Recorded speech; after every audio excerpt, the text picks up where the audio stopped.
ఒక జిల్లా స్థాయిలో ఉన్నటువంటి అధికారికి ఏ భారతమో వినాలనున్నా, ఏ రామాయణమో వినాలనున్నా, ఏ దేవాలయ ప్రాంగణంలోకో వెళ్లి భార్యాబిడ్డలతో కూర్చుని ప్రదక్షిణం చేసి సంతోషంగా కాసేపు భజన చేసుకుంటూ గడపాలనుకున్నా అది కళ. ఎందుకని? ఆయన నిర్వర్తించవలసినటువంటి పెనుకర్తవ్యమే ఆయన తలకి పెద్ద భారం అవుతుంది. 2-3 రోజులు అలా గడపడానికి ఆయన నిర్ణయించుకుంటే ఆయన కుటుంబం పండగ చేసేసుకుంటుంది. అమ్మయ్యా, ఇన్నాళ్ళకి సంతోషంగా మేము గడిపాం. అసలు ఆయన దొరుకుతారేంటి? ఇంటికొచ్చినా ఎప్పుడు ఫోన్లే మాట్లాడుతూ ఉండడమే. ఎందుకని? వాళ్ళ కర్తవ్యం అటువంటిది. బ్రాహ్మణ కర్తవ్యం కూడా అలా ఉండాలి.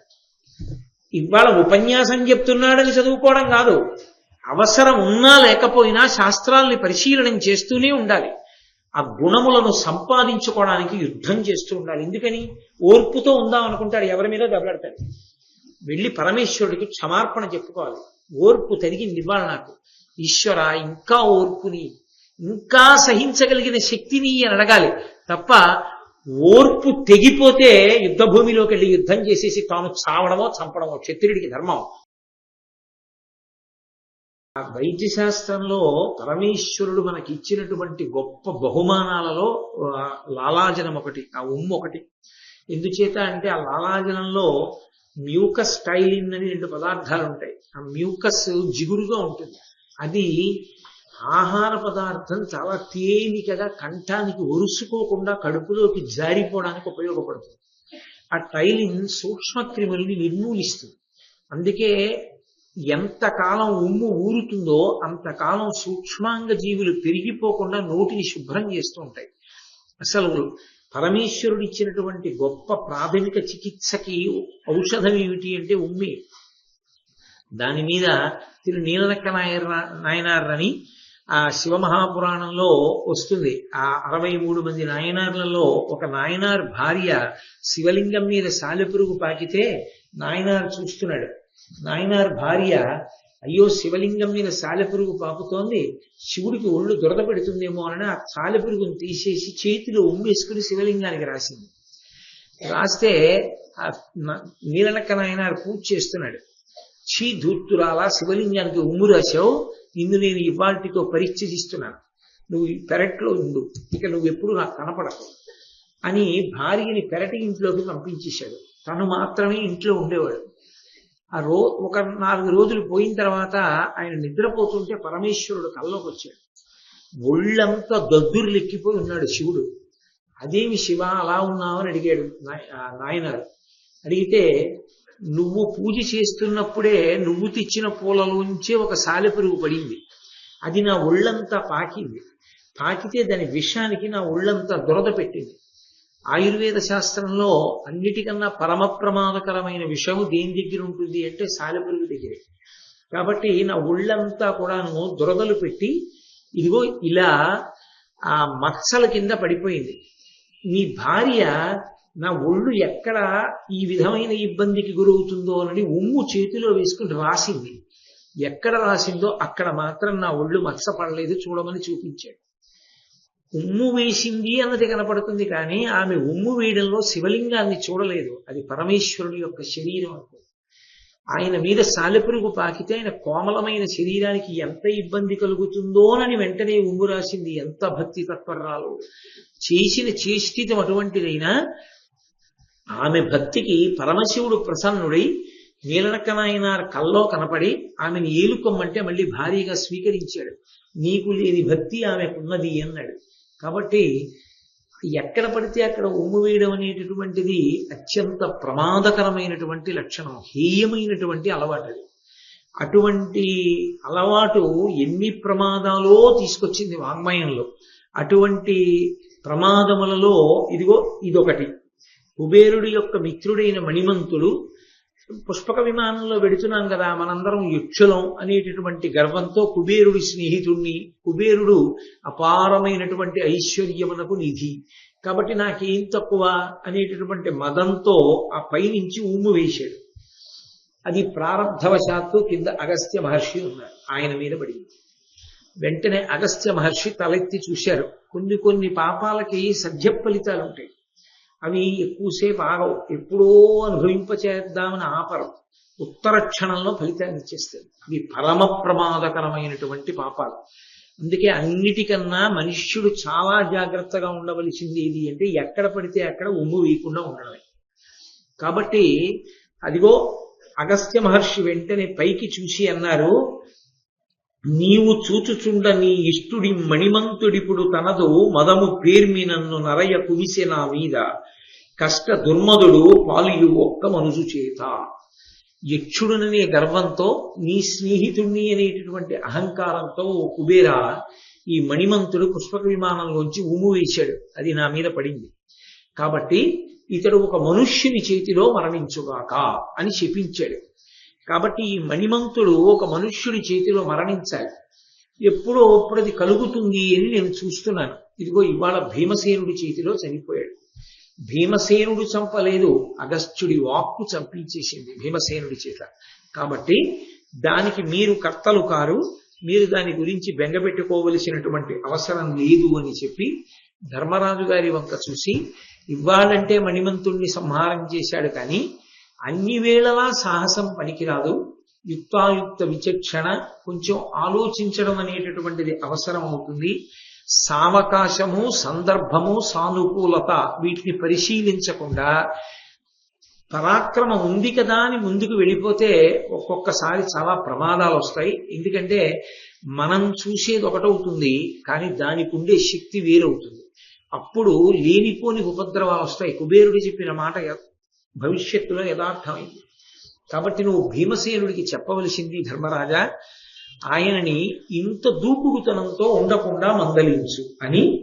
మీరు ఈ ప్రాంతమునందు ఉన్నంత కాలము కూడా మీకు ఇబ్బంది కలగకుండా మీ భోజనానికి కావలసినటువంటి అన్నం, నీరు తాగడానికి కావలసిన నీళ్లు మా సేవకులు పట్టుకొచ్చి మీకు ఇస్తూ ఉంటారు. దానితో పాటుగా మీకు ఇతపూర్వం ఇంద్రుడు మొదలైనటువంటి వాళ్ళు వరాలు ఇచ్చి మిమ్మల్ని సర్వకాలములయందు కాపాడుతుంటామని ఎలా మాటిచ్చారో అలాగే నేను మాటిస్తున్నాను. మీరు ధర్మాత్ములు కనుక మిమ్మల్ని ఎప్పుడూ నేను కాపాడుతుంటాను, నా యొక్క రక్షణ మీకు కలుగుతుంది అని అనుగ్రహించాడు. ఇక్కడికి దగ్గరలో ఆష్టిషేణ మహర్షి అనబడేటటువంటి మహర్షి ఉన్నారు. ఆయన ఆశ్రమానికి వెళ్ళి ఆ ఆశ్రమంలో ఉండవలసింది అన్నారు. వెంటనే వీళ్ళందరూ బయలుదేరి ఆ మహర్షి ఆశ్రమానికి వెళ్ళడానికి సిద్ధపడుతున్నారు. అప్పుడు కుబేరుడు ధర్మరాజు గారి వంక చూసి ఒక శుభవార్త చెప్పాడు. మీరు వచ్చారు కాబట్టి నేను మీతో ఒక మంచి మాట చెప్తున్నాను. మానితయశుడు భీమానుజుండు అర్జునుండు అమరుల చేత దివ్యాస్త్ర తతులు వడసి దేవేశ్వరు కడనున్నవాడు అతండు ఉపకారి అయ్యే దేవోత్తమునకు సప్త మేధాధ్వర ప్రాప్త పుణ్యుడు ధర్మమతి భవత్పితృ పితామహుడు ఘనుడు శంతనుడతనిచే సంతర్పితుండయ్యే గురుకొని మీదైన కుశలమడిగే అరుగుదించు నింత అయ్యర్జనుండు మీకభిమతార్థ సిద్ధియగును సిద్ధమని ఎరుంగ చెప్పి అలకాధినాథుండు యక్షగణముతోడ అరిగెనంత. ఈ కుబేరుడు ధర్మరాజు గారితో మాట్లాడుతూ చాలా విశేషమైనటువంటి కీర్తి గణించినటువంటి ఈ భీముని యొక్క తమ్ముడైనటువంటి అర్జునుడు ఆ దేవతలందరి యొక్క అనుగ్రహాన్ని పొంది విశేషమైనటువంటి అస్త్ర సంపదని పొంది ఉన్నాడు.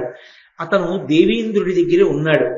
ఆయన దేవతలకి మహోపకారాన్ని చేశాడు. ఈ అస్త్ర సంపదనంతటినీ పుచ్చుకోగానే దేవతలకి ఉపకారం చేశాడు అర్జునుడు. అదేమిటి అన్నది ఎదర తెలుస్తుంది. చాలా గొప్ప ఉపకారం చేశాడు. ఆయన 7 అశ్వమేధయాగములు చేసినవాడు, ధర్మమతి, ఎప్పుడూ ధర్మాన్ని ఆలోచించేవాడు, భవత్పితృ పితామహుడు, నీ తండ్రి గారికి తాతగారైనటువంటి వాడు, ఘనుడు, గొప్పవాడు, శంతన మహారాజు గారు ప్రీతి పొందేటట్టుగా ఆయన ప్రవర్తించాడు అర్జునుడు. కాబట్టి శంతన మహారాజు గారు ఎంతో సంతోషించి మీ యొక్క కుశలాన్ని కనుక్కున్నాడు.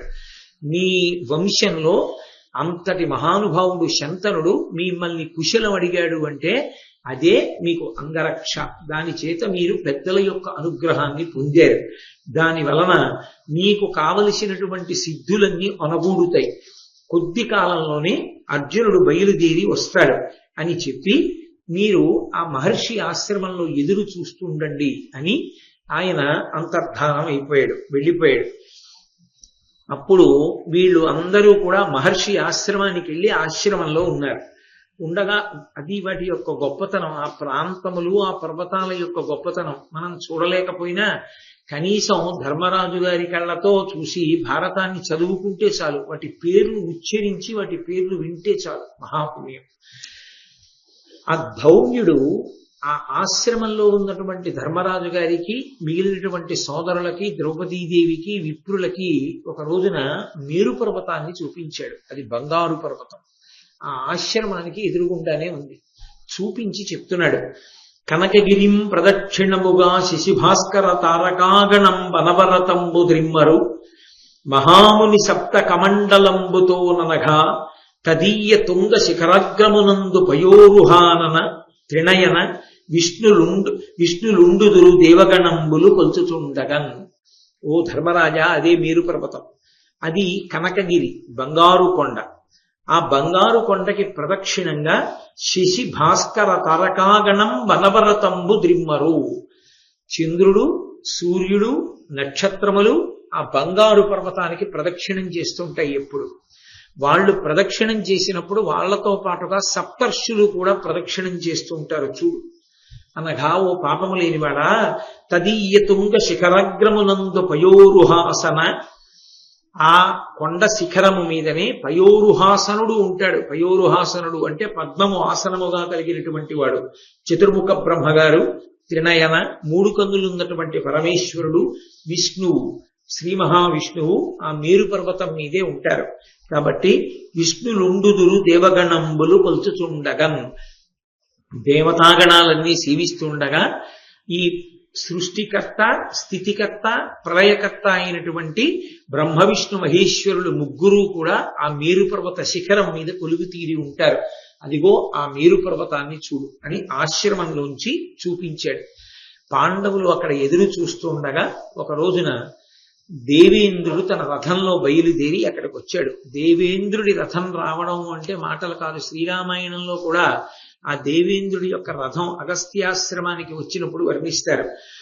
బోరన సురదుంధుబులు నినాదంబులు కిన్నర గంధర్వ గీతరవములెసగా సహస్ర సూర్యేందు మండలములవోలే విమానముల్ పొలిచివిలుగా పాండవాలోకన పరుడై సహస్రాక్షుడమర గణంబుతో మహాద్రికీతించే ప్రీతి అయ్యింద్రుడ కందరు అంతా అభ్యుద్గతులైరి పాండవాగ్రజుండు తాను అనుజులు ఇంద్రు పాదాంబుజముల కెరిగి అధిక భక్తి శాస్త్ర దృష్ట వివిధ సత్కార విభుల పూజించే అమర ఖచర సిద్ధ పూజ్యు.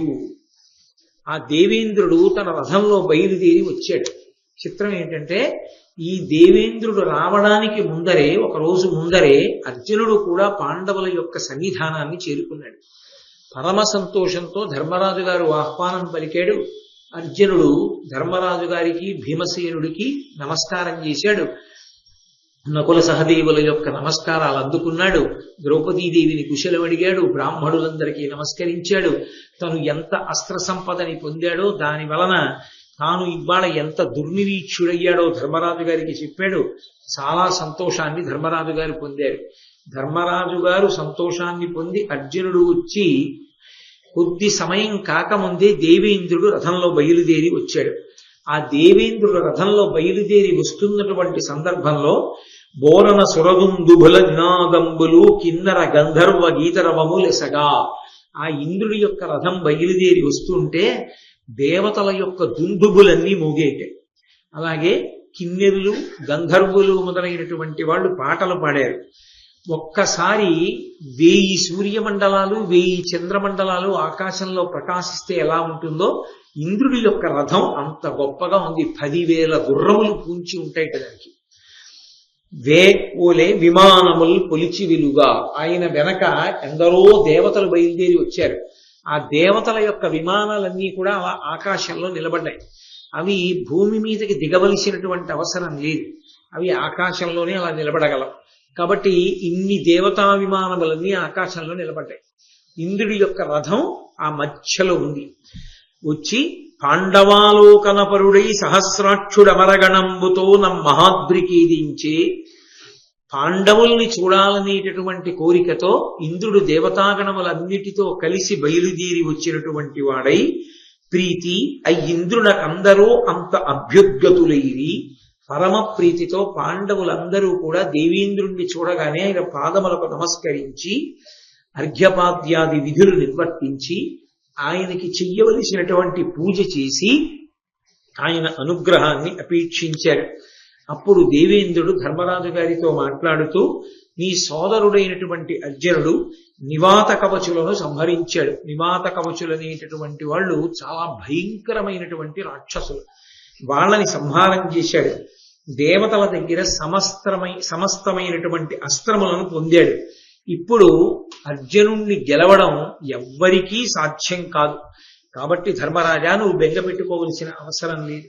నువ్వు ధర్మాన్ని పట్టుకుని సత్యాన్ని పట్టుకుని కృష్ణుడే ఉద్యమిద్దామని అడిగినా కూడా కాదని పెద్దల ముందు నేను ప్రమాణం చేసి ఉన్నాను కనుక 12 సంవత్సరముల అరణ్యవాసము 1 సంవత్సరము అజ్ఞాతవాసము పూర్తయిన తరువాతనే నేను మళ్ళీ వచ్చి ఆ యుద్ధానికి బయలుదేరుతాను అని అన్నావు.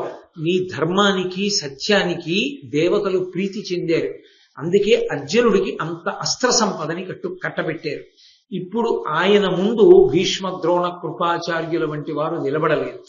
ఖచ్చితంగా అర్జునుడి యొక్క అస్త్ర సంపద చేత కర్ణుడు పడిపోతాడు, భీష్మద్రోణాదులు పడిపోతారు. కురుక్షేత్ర సంగ్రామంలో మీకు విజయం సంభవిస్తుంది. దాని చేత అర్జునుడు ఈ ధరామండలాన్నంతటినీ కూడా గెలిచి నీకు అప్పచెప్తాడు. నువ్వు సార్వభౌముడవై ఈ భూమినంతటినీ పరిపాలన చేస్తావు. కాబట్టి మీరు బెంగ పెట్టుకోవలసిన అవసరం లేదు అన్నారు. అందుకని అది ఆరణ్య పర్వం అయింది. గురువుల యొక్క అనుగ్రహంతో ఎప్పుడో జరగవలసినటువంటి యుద్ధానికి కావలసినటువంటి సమస్త శక్తులు సమీకరించుకోవడానికి వాళ్ళకి అవకాశం వచ్చింది. నిజానికి అలా కాకపోయి ఉంటే యుద్ధం జరిగితే భీష్మ ద్రోణాదుల ముందు వీళ్ళు నిలబడగలరా అన్నది మనకు అనుమానం కాదు, ధర్మరాజు గారికి అనుమానం. కాబట్టి ఆ భగవంతుని యొక్క అనుగ్రహాన్ని వాళ్ళు పరిపూర్ణంగా సంపాదించుకోవడానికి, ధర్మరాజు గారు తమ్ముళ్లతో తీర్థయాత్ర చేయడానికి, అర్జునుడు సమస్త అస్త్ర సంపదని పొందడానికి, అనేక మంది గురువుల యొక్క అనుగ్రహాన్ని పొందడానికి, వేదం గురించి తెలుసుకోవడానికి, అనేకమైనటువంటి విశేషములను తాము గుర్తెరగడానికి ఆరణ్య పర్వం దోహదం చేసింది. అందుకే పర్వాలలో ఆరణ్య పర్వం చాలా పెద్ద పర్వం. ఆ పర్వంలో ఎందరో మహాత్ముల పేర్లు, ఎన్నో క్షేత్రాలు, ఎందరో మహాత్ములు, వాళ్ళందరూ కూడా అస్త్ర సంపదనంతటినీ కూడా పాండవులకు దత్తం చేశారు. పాండవుల యొక్క శీల వైభవం అంతా ప్రకాశించింది. పరమధర్మాత్ములై వాళ్ళకి కాలం కలిసి రాకపోయినా కాలం కలిసి వచ్చేంత వరకు ఓర్పుతో ఎదురు చూశారు. అదే వారికి చిట్ట చివర శ్రీరామ రక్ష అయింది.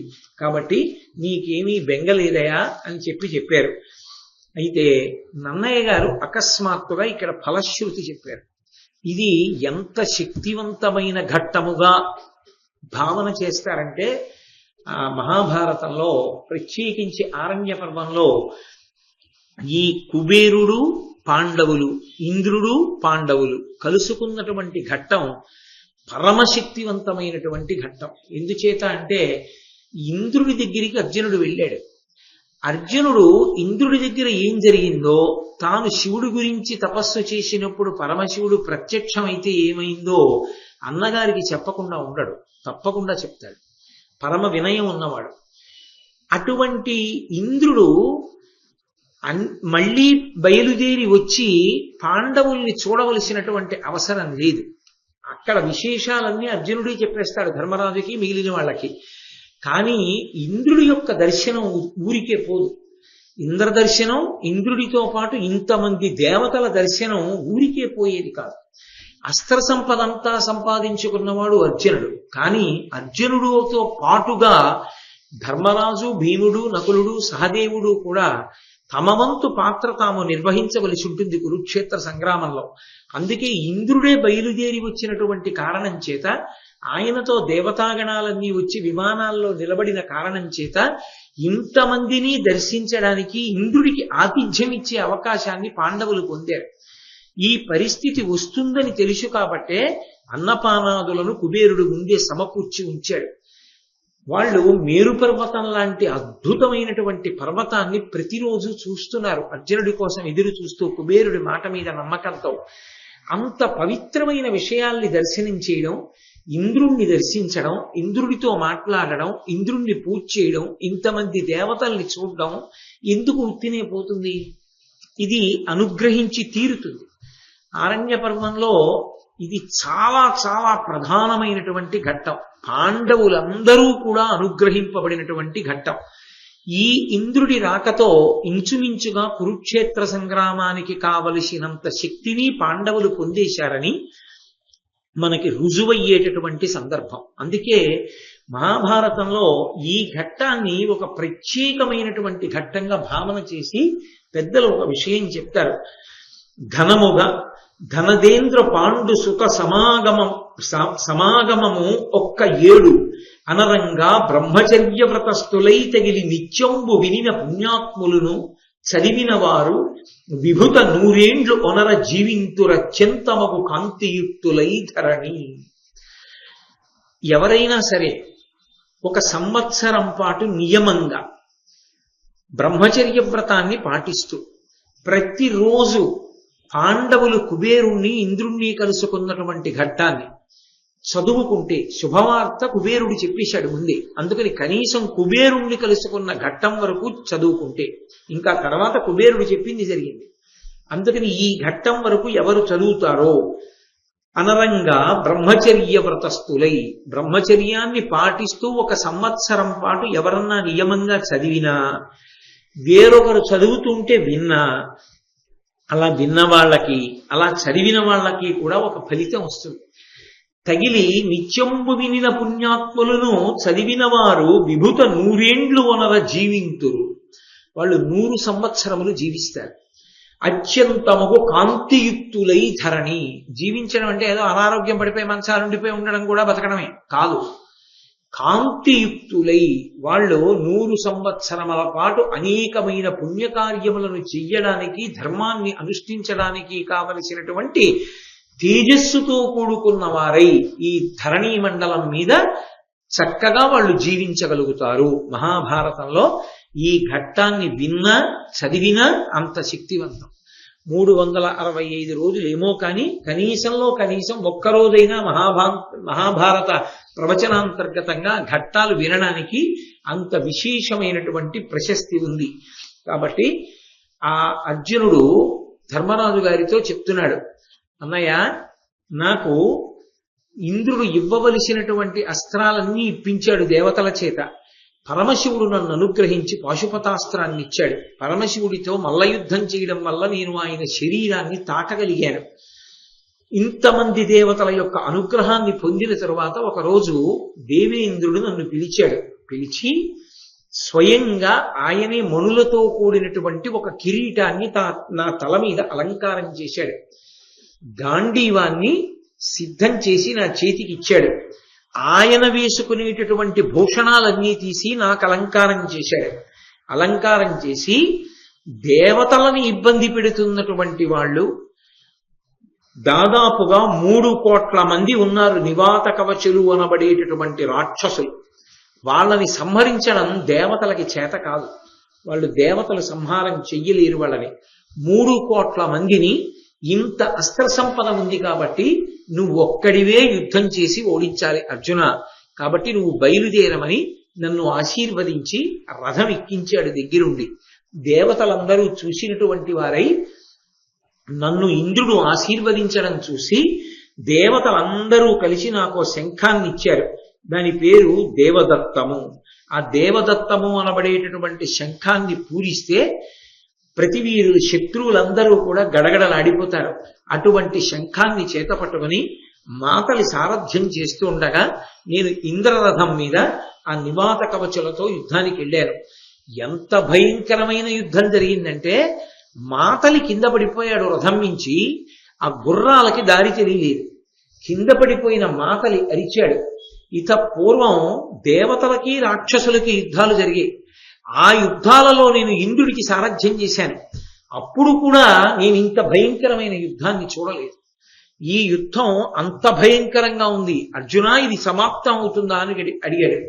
3 కోట్ల మంది రాక్షసులు విడిచిపెట్టినటువంటి కొన్ని కోట్ల బాణములను అర్జునుడు ఒక్కడే ఛేదించాడు. అది నిజంగా అనితర సాధ్యం. అసలు మహాభారతం చదువుతుంటే ఒళ్ళు గగురు పొడుస్తుంది. 3 కోట్ల మంది రాక్షసులు ఒక్కొక్కడు ఒకే సమయంలో అనేకమైనటువంటి ఆయుధములను ప్రయోగించగలరు. మహాభారతంలో నన్నయ్య గారు ఏమన్నారంటే, భూమి ఆకాశములు నిండిపోయాయి వాళ్ళు వేసిన బాణముల చేత అన్నారు. అన్ని బాణములు నిండిపోతే అర్జునుడు ఒక్కడే కవ్వడి 2 చేతులతో బాణాలు వేస్తాడు. ధనస్సు నిలువుగా పట్టుకుంటాడు, ధనస్సు అర్ధచంద్రాకారంగా పట్టుకుంటాడు. ఎప్పుడు ఏ చేతితో ఎటువైపు నుంచి బాణం తీసి అక్షర బాణ తోణీరంలోంచి ప్రయోగం చేస్తాడో తెలియదు. 3 కోట్ల మంది చుట్టుముట్టి యుద్ధం చేస్తే ఒక పక్క మాతలి కింద పడిపోయాడు. సారథ్యం చేసేవాడు లేడు రథానికి. వాళ్ళ మాయ వలన చీకట్లు సృష్టించారు. ఆ చీకట్లలో ఆయనే రథసారథ్యం చేసుకుంటూ ధనస్సు చేతపట్టి, ఇవాళ నా పరాక్రమం అంటే ఏమిటో చూడు మాతలి అని కొద్ది నిమిషములలో 3 కోట్ల మందిని నివార్త కవచులతో సహా సంహారం చేసి మాతలని రథం ఎక్కించాడు. అంతటి పరాక్రమోపేతుడైనటువంటి అర్జునుడికి కురుక్షేత్రంలో పడగొట్టడం పెద్ద కష్టం అవుతుందా? అయినా కురుక్షేత్రంలో కష్టమైంది అర్జునుడికి. కృష్ణ భగవానుడు ఉన్నాడు కాబట్టి సాధ్యమైంది. ఇంత శక్తి సంపన్నుడు కూడా భీష్ముడి ముందు నిలబడలేకపోయాడు. అందుకన్నాడు ధర్మరాజు గారు, నాకు రాత్రులు నిద్ర పట్టదురా, భీష్ముడు, ద్రోణుడు, కృపాచార్యుడు, కర్ణుడు వీళ్ళని తలుచుకుంటే నిద్ర పట్టదు. వాళ్ళే సామాన్యమైన వీరులు కారు. యుద్ధంలో మనం వాళ్ళని ఎలా తట్టుకోగలం? ఆ శక్తి మనకెక్కడదని అడిగాడు. వెంటనే వ్యాసుడు వచ్చి, మీకు శక్తి లేదనుకుంటూ కూర్చుంటే వచ్చేది కాదు, దేవతల్ని ఉపాసన చేసి కాలాన్ని సద్వినియోగం చేసుకోండి. ఈ అరణ్యవాస కాలం నిష్ప్రయోజనంగా గడిచిపోకుండా భగవంతుని యొక్క అనుగ్రహాన్ని పరిపూర్ణంగా మీరు పరిపుష్టం చేసుకుని దాని వలన అస్త్రములను సంపాదించి కురుక్షేత్ర సంగ్రామంలో మీ సామ్రాజ్యాన్ని మీరు పొందడానికి కావలసినటువంటి స్థితిని పొందండి అని చెప్పిన కారణం చేత అర్జునుడు ఇంత అస్త్ర సంపదని పొందినటువంటి వాడు, 3 కోట్ల మంది నివాత కవచుల్ని సంహరించినటువంటి వాడు, మహాభారతంలో భీష్మాచార్యుల వారు వేసినటువంటి బాణాలకి శ్రీకృష్ణ పరమాత్మని కొట్టేసి అర్జునుణ్ణి కొడుతుంటే పూచిన మోది వృక్షంలో రక్తం కారిపోతుంటే భీష్మాచార్యుల వారిని నిగ్రహించలేక నిలబడిపోతే కృష్ణుడు రథంలోంచి దూకేశాడంటే భీష్ముని యొక్క శక్తి ఎటువంటిదో ఆలోచించవచ్చు. ద్రోణాచార్యుల వారు వ్యూహం పన్నితే భేదించడం అంత కష్టమైంది. అర్జునుడు ఒకవైపు ఉంటే ఎవరు వెళ్ళలేకపోయారంటే ఒక్కొక్కడు ఎటువంటి శక్తి కలిగిన వాడో ఆ రోజులలో ప్రపంచం నలుమూలల నుంచి ద్రోణాచార్యుల వారి యొక్క ధనుర్వేద పాఠశాలకు వచ్చి ఆయన దగ్గర పాఠం నేర్చుకునేవారు. అంతటి మహానుభావుడు, ధనుర్వేదమనందు అంతటి నిష్ణాతుడు, గురువు. వాళ్లే ఎదురుగుండా వచ్చి యుద్ధం చేస్తే మనం ఎక్కడ యుద్ధం చేయగలం రా అని ధర్మరాజు గారు బెంగ పెట్టుకోవడం ఎంత సమంజసమైందో, ఎంత అర్థ విహితమైనటువంటిదో మనకు అర్థమవుతుంది. కాబట్టి ఆ మాతలిని అడిగాడు అర్జునుడు. ఈ 3 కోట్ల మంది రాక్షసులు ఇంత శక్తివంతులై ఉన్నారే, వీళ్ళని ఇంతకాలం దేవతలు ఎందుకు ఉపేక్షించారు? వాళ్ళిచ్చిన అస్త్ర సంపదతోనేగా నేను వీళ్ళని పడగొట్టాను, వాళ్ళందరూ కలిసి వచ్చి వీళ్ళని ఎందుకు సంహరించలేదని అడిగాడు. అడిగితే అప్పుడు మాతలి అర్జునుడికి చెప్పాడు రహస్యాన్ని. అసురుల వలన భయం బైన అప్పుడు వేల్పులకు సేమంబుగా బలవిరోధి ఈ ప్రోలు జలధిలో ఇమ్ముగ నిర్మించే ధనుజులు పదపడి వనజగర్భు వలన తపోవీర్యవంతులై ఇందుండ అమరుల చేత కయ్యమున అజితులయ్యుండబడసిన అమరేంద్రుడిరిగి తద్విజయార్థముగా పంచె విజయ నిన్ను అమరులకు అసాధ్యులైనట్టి వీరల నీవు యోర్చి తనుచు నిమ్మితోడ నన్ను సంస్తుతించి నరనాథ మాతలి కడగి అప్పుడు రథము క్రమ్మరించే అని చెప్పాడు. ఆ మాతలి చెప్తూ, ఇది ఈ సముద్రం సముద్రం లోపలికి వచ్చేటట్టుగా ఇంత గొప్ప పట్టణాన్ని దేవేంద్రుడు నిర్మాణం చేశాడు. ఎందుకు నిర్మాణం చేశాడు అంటే ఎప్పుడైనా రాక్షసులు దండెత్తి వస్తూ ఉంటారు అకస్మాత్తుగా, ఒక్కొక్కసారి దేవలోకాన్ని విడిచిపెట్టవలసి ఉంటుంది. అప్పుడు ఒక రహస్య స్థావరం ఒకటి ఉంటుందని ఇంత గొప్ప పట్టణాన్ని నిర్మాణం చేశాడు. దేవేంద్రుడే నిర్మాణం చేశాడు దేవతల కోసం. కానీ అప్పటికే దేవతల చేత ఓడిపోయినటువంటి రాక్షసులు చతుర్ముఖ బ్రహ్మగారి గురించి తపస్సు చేశారు. తపస్సుకి వశులవుతారు దేవతలు. కాబట్టి స్వామి హనుమ చెప్పారు కదా, స్తోత్రానికి, యజ్ఞానికి, యాగానికి, ప్రార్థనకి, సూక్తానికి వాళ్ళు వశులవుతారు. కాబట్టి బ్రహ్మగారు ప్రత్యక్షమై ఏం కావాలన్నాడు. దేవేంద్రుడు దేవతల కోసం దేన్ని నిర్మించాడో అది మాకు ఆవాసం కావాలి. దేవతలందరూ కలిసి వచ్చినా మమ్మల్ని నిర్జించడానికి కావలసిన శక్తి వాళ్లకు ఉండకుండా ఉండాలి. ఈ 2 వరాలు ఇమ్మన్నాడు. తథాస్తు అన్నాడు. వెంటనే వీళ్ళు ఖాళీ చేసేసారు. ఇంకెందుకు, బ్రహ్మగారు వరం ఇచ్చారుగా. అందుకని వాళ్ళు వచ్చి ఇందులో కాపురం ఉంటున్నారు. వాళ్ళని దేవతలు ఏమీ చేయలేరు. 33 కోట్ల మంది దేవతలు బయలుదేరి వచ్చినా ఈ 3 కోట్ల మందిని నిర్జించడం సాధ్యం కాదు. అందుకే తమాస్త్ర సంపదనంతటినీ నీకిచ్చి నీకు తర్వాత ఉపయోగపడుతుంది. ముందు వాళ్ళ రక్షణ వాళ్ళు చూసుకున్నారు. అర్జున, నిన్ను పంపించాడు యుద్ధానికి.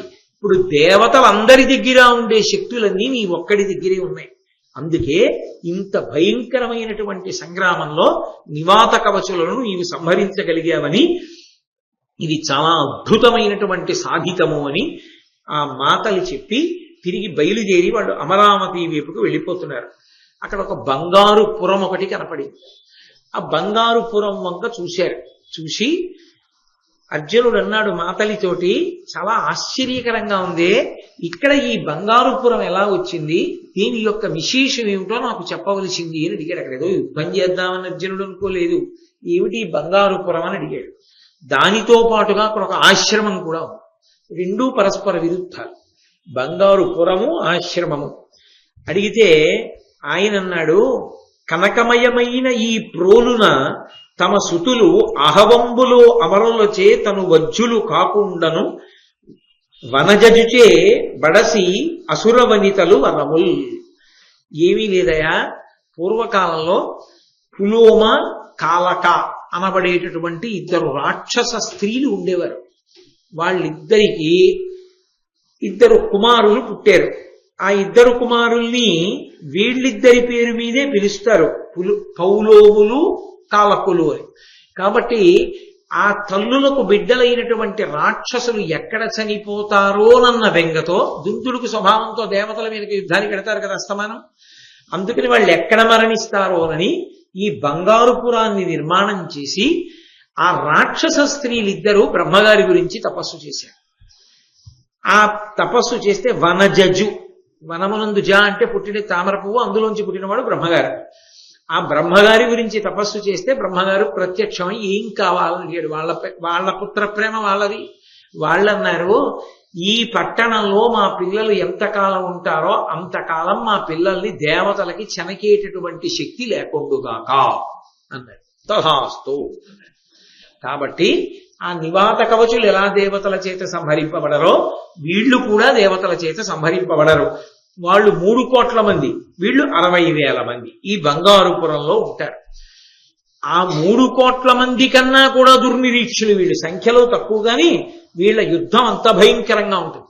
వెంటనే అర్జునుడు శంఖనాదం చేసి అల్లెత్రాడు మోగించాడు. ఎలాగో వచ్చాంగా వదిలిపెట్టేయడం ఎందుకు, దేవతలకి విరోధులేగా, వీళ్ళని కూడా సంహరించి వెళ్ళిపోతాను. కాబట్టి ఏదో బజార్లోకి వచ్చాం కదా, ఇంకో పని కూడా చక్కబెట్టి వెళ్ళిపోదాం అన్నట్టు. కాబట్టి దేవతా విరోధులను సంహరించడానికి ఆయన ఉద్యుక్తుడయ్యాడు. ఆ ఉద్యుక్తుడైనటువంటి సమయంలో వీళ్ళందరూ వచ్చి భయంకరమైనటువంటి యుద్ధానికి అర్జునుడి మీద పడ్డారు. అది ఎంత భయంకరమైనటువంటి సంగ్రామం అంటే, అప్పటి వరకు తాను ప్రయోగించినటువంటి పాశుపతాస్త్రాన్ని ప్రయోగించవలసి వచ్చింది అర్జునుడు. మురగ ఫణాగ్రరత్న కిరణోల్ల సదగ్రభుజున్ వృషాంకు శంకరు శశిఖండ మండిత శిఖండు శివున్ హృదయాంబుజమునందు ఇరముగ నిలిపి పాశుపత దివ్య శరం బరివోసి ఏసితిన్ సురరిపుకోటి మీద సురసూతుడు మాతలి చూచి మెచ్చగన్. ఆ దేవతల యొక్క నాయకుడైనటువంటి ఇంద్రుని యొక్క సారథి అయినటువంటి మాతలి మెచ్చుకునేటట్టుగా నేను పాశుపతాస్త్రాన్ని వేశాను. ఆ పాశుపతాస్త్రాన్ని వేసినప్పుడు మనసులో శంకరుణ్ణి నిలబెట్టుకుని ఆ మంత్రాన్ని ధ్యానం చేశాను. ఎటువంటి శంకరుణ్ణి? ఉరగ ఫణగ్ర రత్న కిరణోల్ల సదుగ్రభుజున్. ఆ పావులు ఆయన కంఠం మీద ఇలా ఆడుకుంటుంటాయి. ఆడుకుంటున్నప్పుడు ఇక్కడికి వచ్చి పడగలు విప్పుతాయి. పడగలు విప్పితే అవే మామూలు సర్పాలు కావు, వాసుకి లాంటి సర్పాలు. అవి పడగలు విప్పినప్పుడు ఆ పడగల మీద మణుల యొక్క కాంతులు ఉంటాయి. ఆ కాంతులు పరమశివుని యొక్క భుజాల మీద పడుతుంటాయి.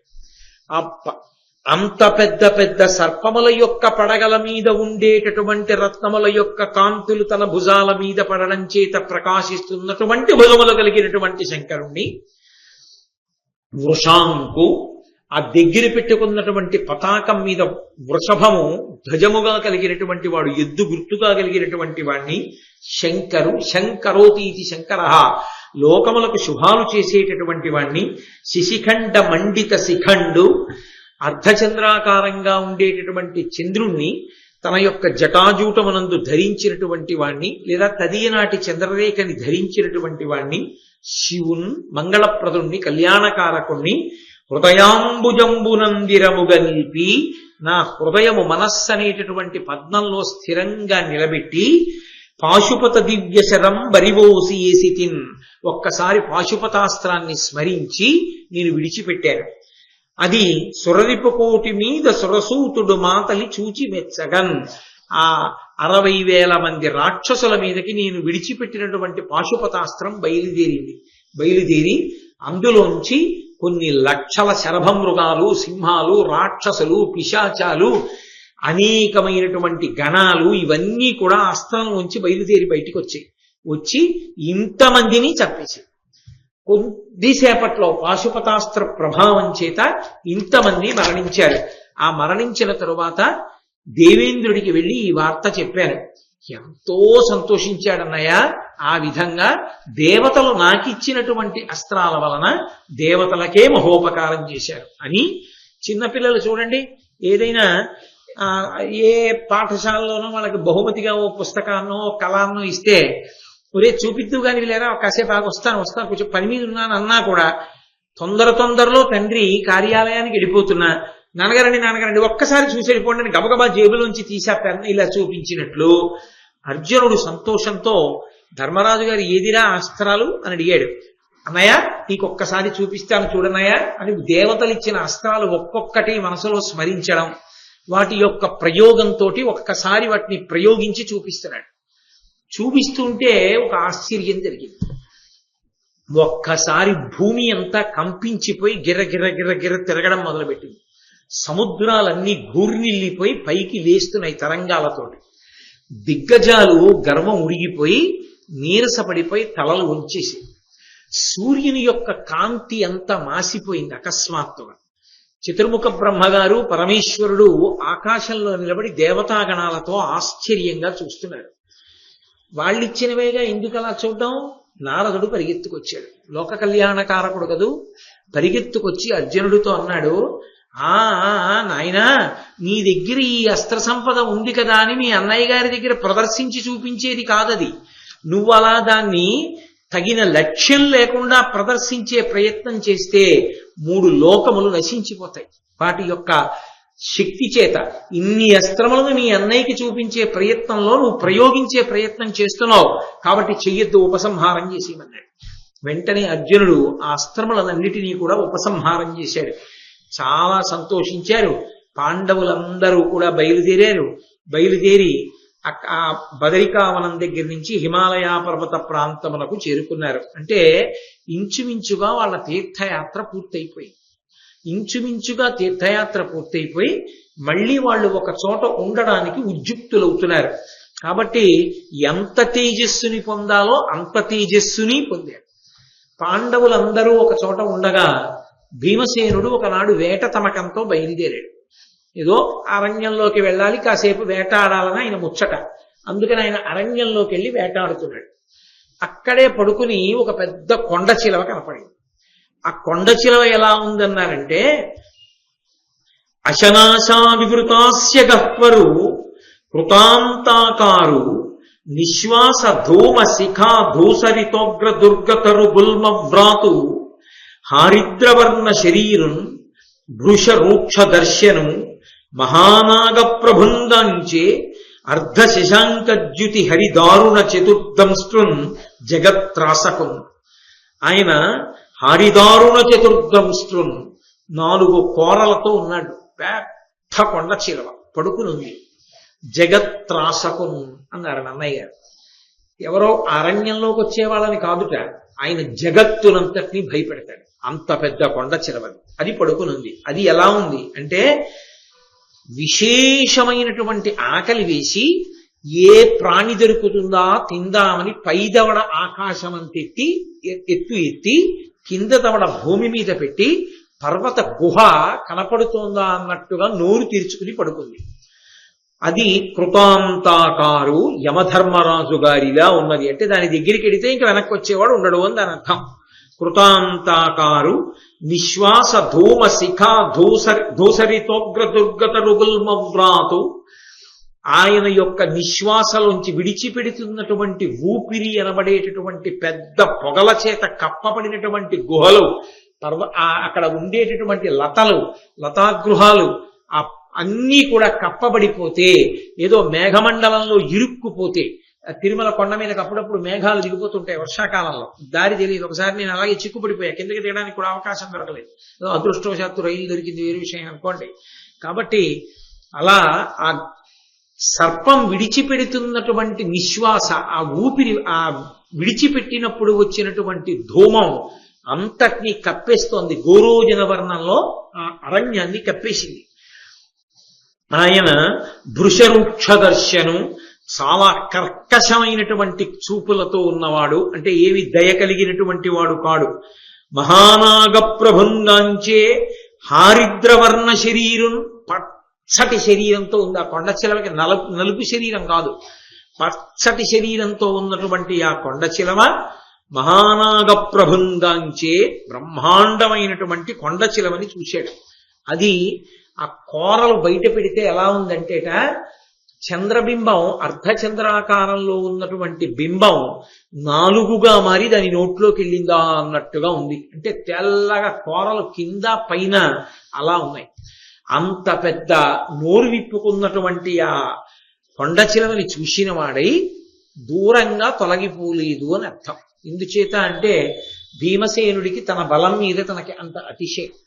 10,000 ఏనుగుల బలం ఉన్నవాడిని నన్నెవరేం చేస్తారు అనేటటువంటి ధైర్యంతో కొద్దిగా దాని నుంచి దూరంగా జరగకుండా ఉన్నాడు.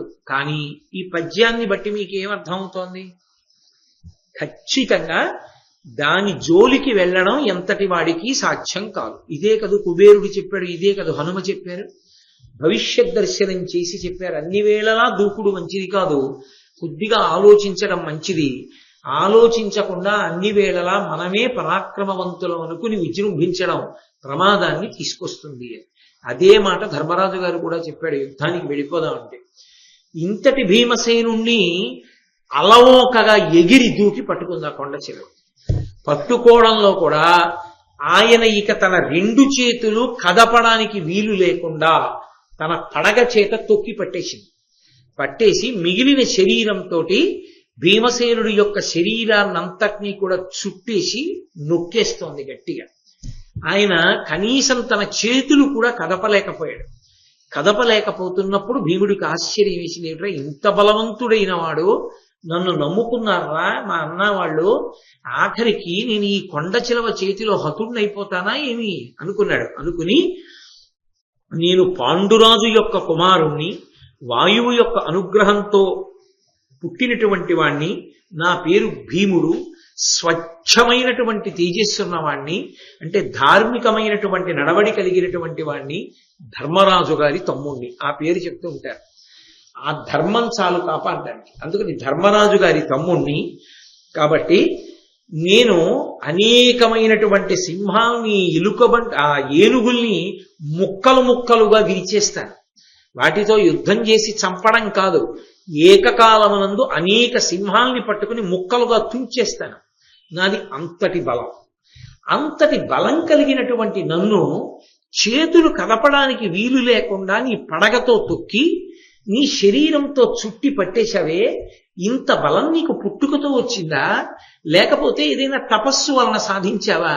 అసలు నీకు ఈ బలం ఎక్కడి నుంచి వచ్చింది చెప్పు అన్నాడు. ఏదో ఎవడికి ఉండేటటువంటి సంతోషం వాడిది. భీమసేనుడికి ఎప్పుడు ఆ బలం మీద ఉండేటటువంటి సంతోషం అటువంటిది. అప్పుడు కూడా ఆయన దాని గురించే అడుగుతాడు. అయ్యా, పక్కన ఇల్లు కాలిపోతోందండి అంటే, మన ఇల్లు అయితే ఖాళీ చేసేద్దామనడం మానేసి, ఏది దాన్ని ఇంగ్లీష్లో చెప్పు అన్న ఇంగ్లీష్ మాస్టర్ ఎలా ఉంటారో అలా భీమసేనుడు అప్పుడు కూడా బలాన్నే పరీక్ష చేస్తాడు. ఈ బలం నీకు పుట్టుకతో వచ్చిందా, లేకపోతే దేవతల్ని ఉపాసన చేసి తపస్సు వలన పొందావా? ఇంత బలం నీకెక్కడి నుంచి వచ్చిందని అడిగాడు. అడిగితే ఆ పాము మాట్లాడుతోంది, నేను మాట్లాడగలుగుతున్నానంటే కారణం పూర్వజన్మ జ్ఞానం నాకుంది. ఇప్పుడు ఎలా వచ్చిందో, ఈ శరీరానికి ఇంత బలం ఎలా వచ్చిందో చెప్పడానికి ఈ జన్మ జ్ఞానం నాకు చాలదు భీమా. పూర్వజన్మ జ్ఞానం నాకుంది, అందుకని నీకు చెప్పగలుగుతున్నాను. నేను సామాన్యుణ్ణేం కాను. నన్ను ఎదిరించినటువంటి వాళ్ళ బలం వెంటనే పోతుంది. ఎదిరించకపోతే తినేస్తాను, ఎదిరించినా తినేస్తాను. కాబట్టి నా నుండి తప్పుకోవడం అన్నది లేదు. నా నుండి తప్పుకోవడం అంటే నా చూపుల్లో పడకపోవడం ఒకటి. కాబట్టి ఈ అరణ్యంలో ఏ ప్రాణైనా నాకు కనపడింది అంటే నాకు ఆహారం అయిపోయింది అని గుర్తు. ఎందుకని? నాకు అటువంటి వరం ఒకటి ఉంది. నేను సామాన్యుణ్ణి కాను. ఒకానొకప్పుడు దేవేంద్ర పదవిని అధిష్ఠించినటువంటి వాడిని. గర్వానికి పోయి నిష్కారణంగా బ్రాహ్మణుల్ని తోలనాడి ఇవాళ ఇంత హీనమైనటువంటి స్థితికి చేరుకున్నాను, ఏం చెప్పమంటావు అని ఏడిచింది. ఏడిస్తే వెంటనే భీముడు అన్నాడు, ఆ స్థితిలో కూడా వాళ్ళ యొక్క మనోజవం అటువంటిది, వాళ్ళ మనస్సుకున్నటువంటి శక్తి అటువంటిది. ఆయన అన్నాడు, కడుకొని కడు దుఃఖములై ఎడ ఉచితమే ఆత్మనింద ఎయ్యడల మనం బెడలక ఏకాకృతి ఎప్పుడు నుండుట సూవే పురుషార్థమిలన్. ఓ సర్పమా, నువ్వు ఒక్క విషయాన్ని జ్ఞాపకం పెట్టుకో. లోకంలో మనిషి ఎప్పుడూ చేసుకోకూడనిదంటూ ఏదైనా ఉంటే ఒక్కటే ఉంది, ఆత్మనింద చేసుకోకూడదు. ఆత్మనింద చేసుకున్నాడు అంటే అట్టడుక్కి పడిపోయాడు అని గుర్తు. ఒక పురుషుడు ఎలా ఉండాలి అని శాస్త్రాలు చెప్తున్నాయో దానికి పూర్తి విరుద్ధంగా కింద పడిపోతే, ఆకాశంలా ఉండాలి అని శాస్త్రం చెప్తే పాతాళమంత పడిపోతే వాడి నోటి వెంట ఒక మాట వస్తుంది. ఏమిటో తెలుసా? అది ఆత్మనింద. నేనింత పనికి మాలిన వాణ్ణి, నేనింత అధముణ్ణి, ఇక నేనేం చెయ్యగలను, ఇంత తప్పులు చేసిన వాణ్ణి అని తలుచుకు బాధపడతాడే వాడు వృత్తిలోకి రాడు. పురుషుడు సుఖదుఖముల యందు సమానంగా ఉండేటటువంటి లక్షణాన్ని ప్రయత్నపూర్వకంగా పొందాలి. అప్పుడే మనసు ఆలోచించడానికి యోగ్యమైన రీతిలో నిలబడుతుంది. శోకం ఆవరిస్తే ఇక మనసుకి ఆలోచించే స్థితి ఉండదు, అది బడలిపోతుంది. బడలిపోతే దాంట్లోంచి ఆలోచన రాదు, ఆలోచన రాకపోతే అనుష్ఠానం పోతుంది. కాబట్టి ఒక పురుషుడికి ఉండవలసిన లక్షణాన్ని నువ్వు కోల్పోయావు. దుఃఖం వచ్చిందని ఇవాళ ఆత్మనింద చేసుకుంటామే. ఒకనాడు దేవేంద్ర పదవికి ఎందుకు ఎదగగలిగావో ఆలోచించు. అది నీ గొప్పేగా. అక్కడ నుంచి పడిపోయావు, పడిపోవడానికి ఏదో తప్పు చేశావు, తప్పే కాదు, నీ గొప్పతనాన్ని కూడా ఆలోచించు. మళ్ళీ నువ్వు ఆ స్థితిని ఎలా చేరుకుంటావని ఆలోచించు. అంతేకాని ఒకనాడు ఆ స్థితిని పొందినప్పుడు పొంగిపోవడం, భీముడు చెప్పింది యథార్థం. పొంగిపోవడం కుంగిపోవడానికి కారణం అవుతుంది. ఇప్పుడు కుంగిపోయి నిన్ను నువ్వు నిందించుకుంటే ఫలితం ఏమైనా ఉంటుందా? ఏమీ ఉండదు. ఈ రెండూ చెయ్యకూడనివే. అందులో ఆత్మనింద అసలు పనికి రాదు. కాబట్టి నువ్వు దాన్ని వెంటనే విడిచిపెట్టు అన్నాడు భీముడు. అని అంటుంటే వాళ్ళిద్దరి మధ్య మాటలు జరుగుతున్నాయి. ఈ జరుగుతున్నటువంటి సమయంలో ధర్మరాజు గారి ధర్మం అటువంటిది, మహానుభావుని ఎప్పుడు అలా రక్షిస్తూ ఉంటుంది. ధర్మరాజు గారి దగ్గరగా వచ్చి నక్క అరిచింది. అరే, అకస్మాత్తుగా నక్క వచ్చి అరిచిందే, ఏదో కీడు జరుగుతోంది, ఎక్కడో ఏదో పెద్ద ప్రమాదం వచ్చింది అనుకున్నాడు. వెంటనే కుడి భుజం అదిరింది. ప్రమాదం ఉత్పన్నమైంది, కానీ ప్రమాదం నుంచి బయటపడిపోతాం. వరుస క్రమంలో చెప్పింది. కుడి భుజం అదిరింది కాబట్టి శుభ సంకేతం. మగవాడికి కుడి భుజం అదిరినా, ఆడదానికి ఎడమ భుజం అదిరినా శుభ సంకేతాలు. కాబట్టి నక్క అరిచింది దుశ్శకునం, కుడి భుజం అదిరింది శుభశకునం. కాబట్టి ఏదో విపత్తు వస్తోంది, విపత్తు నుంచి బయటపడిపోతాం కాబట్టి శుభశకునం, రెండూ జరుగుతాయి అని. అది ఆయన తీక్షణమైనటువంటి బుద్ధి. విపత్తులో ఇరుక్కునే లక్షణం ఉన్నవాడెవరు? తన బలం మీద నమ్మకంతో తాను చాలా అతిశయంతో తిరిగేవాడు. అందుకని వెంటనే తన సోదరుల వంక చూసి అన్నాడు, భీముడేడి అని అడిగాడు. ఆయన భీముడేడి అని అడిగాడంటే విపత్తు భీముడికే వచ్చి ఉంటుంది. ఎందుకంటే భీముడే వెళ్తాడు అలా అని. భీమసేనుడు ఏడి అని అడిగాడు. కొంతమంది ఏమి శకున శాస్త్రం అండి అంటూ ఉంటారు.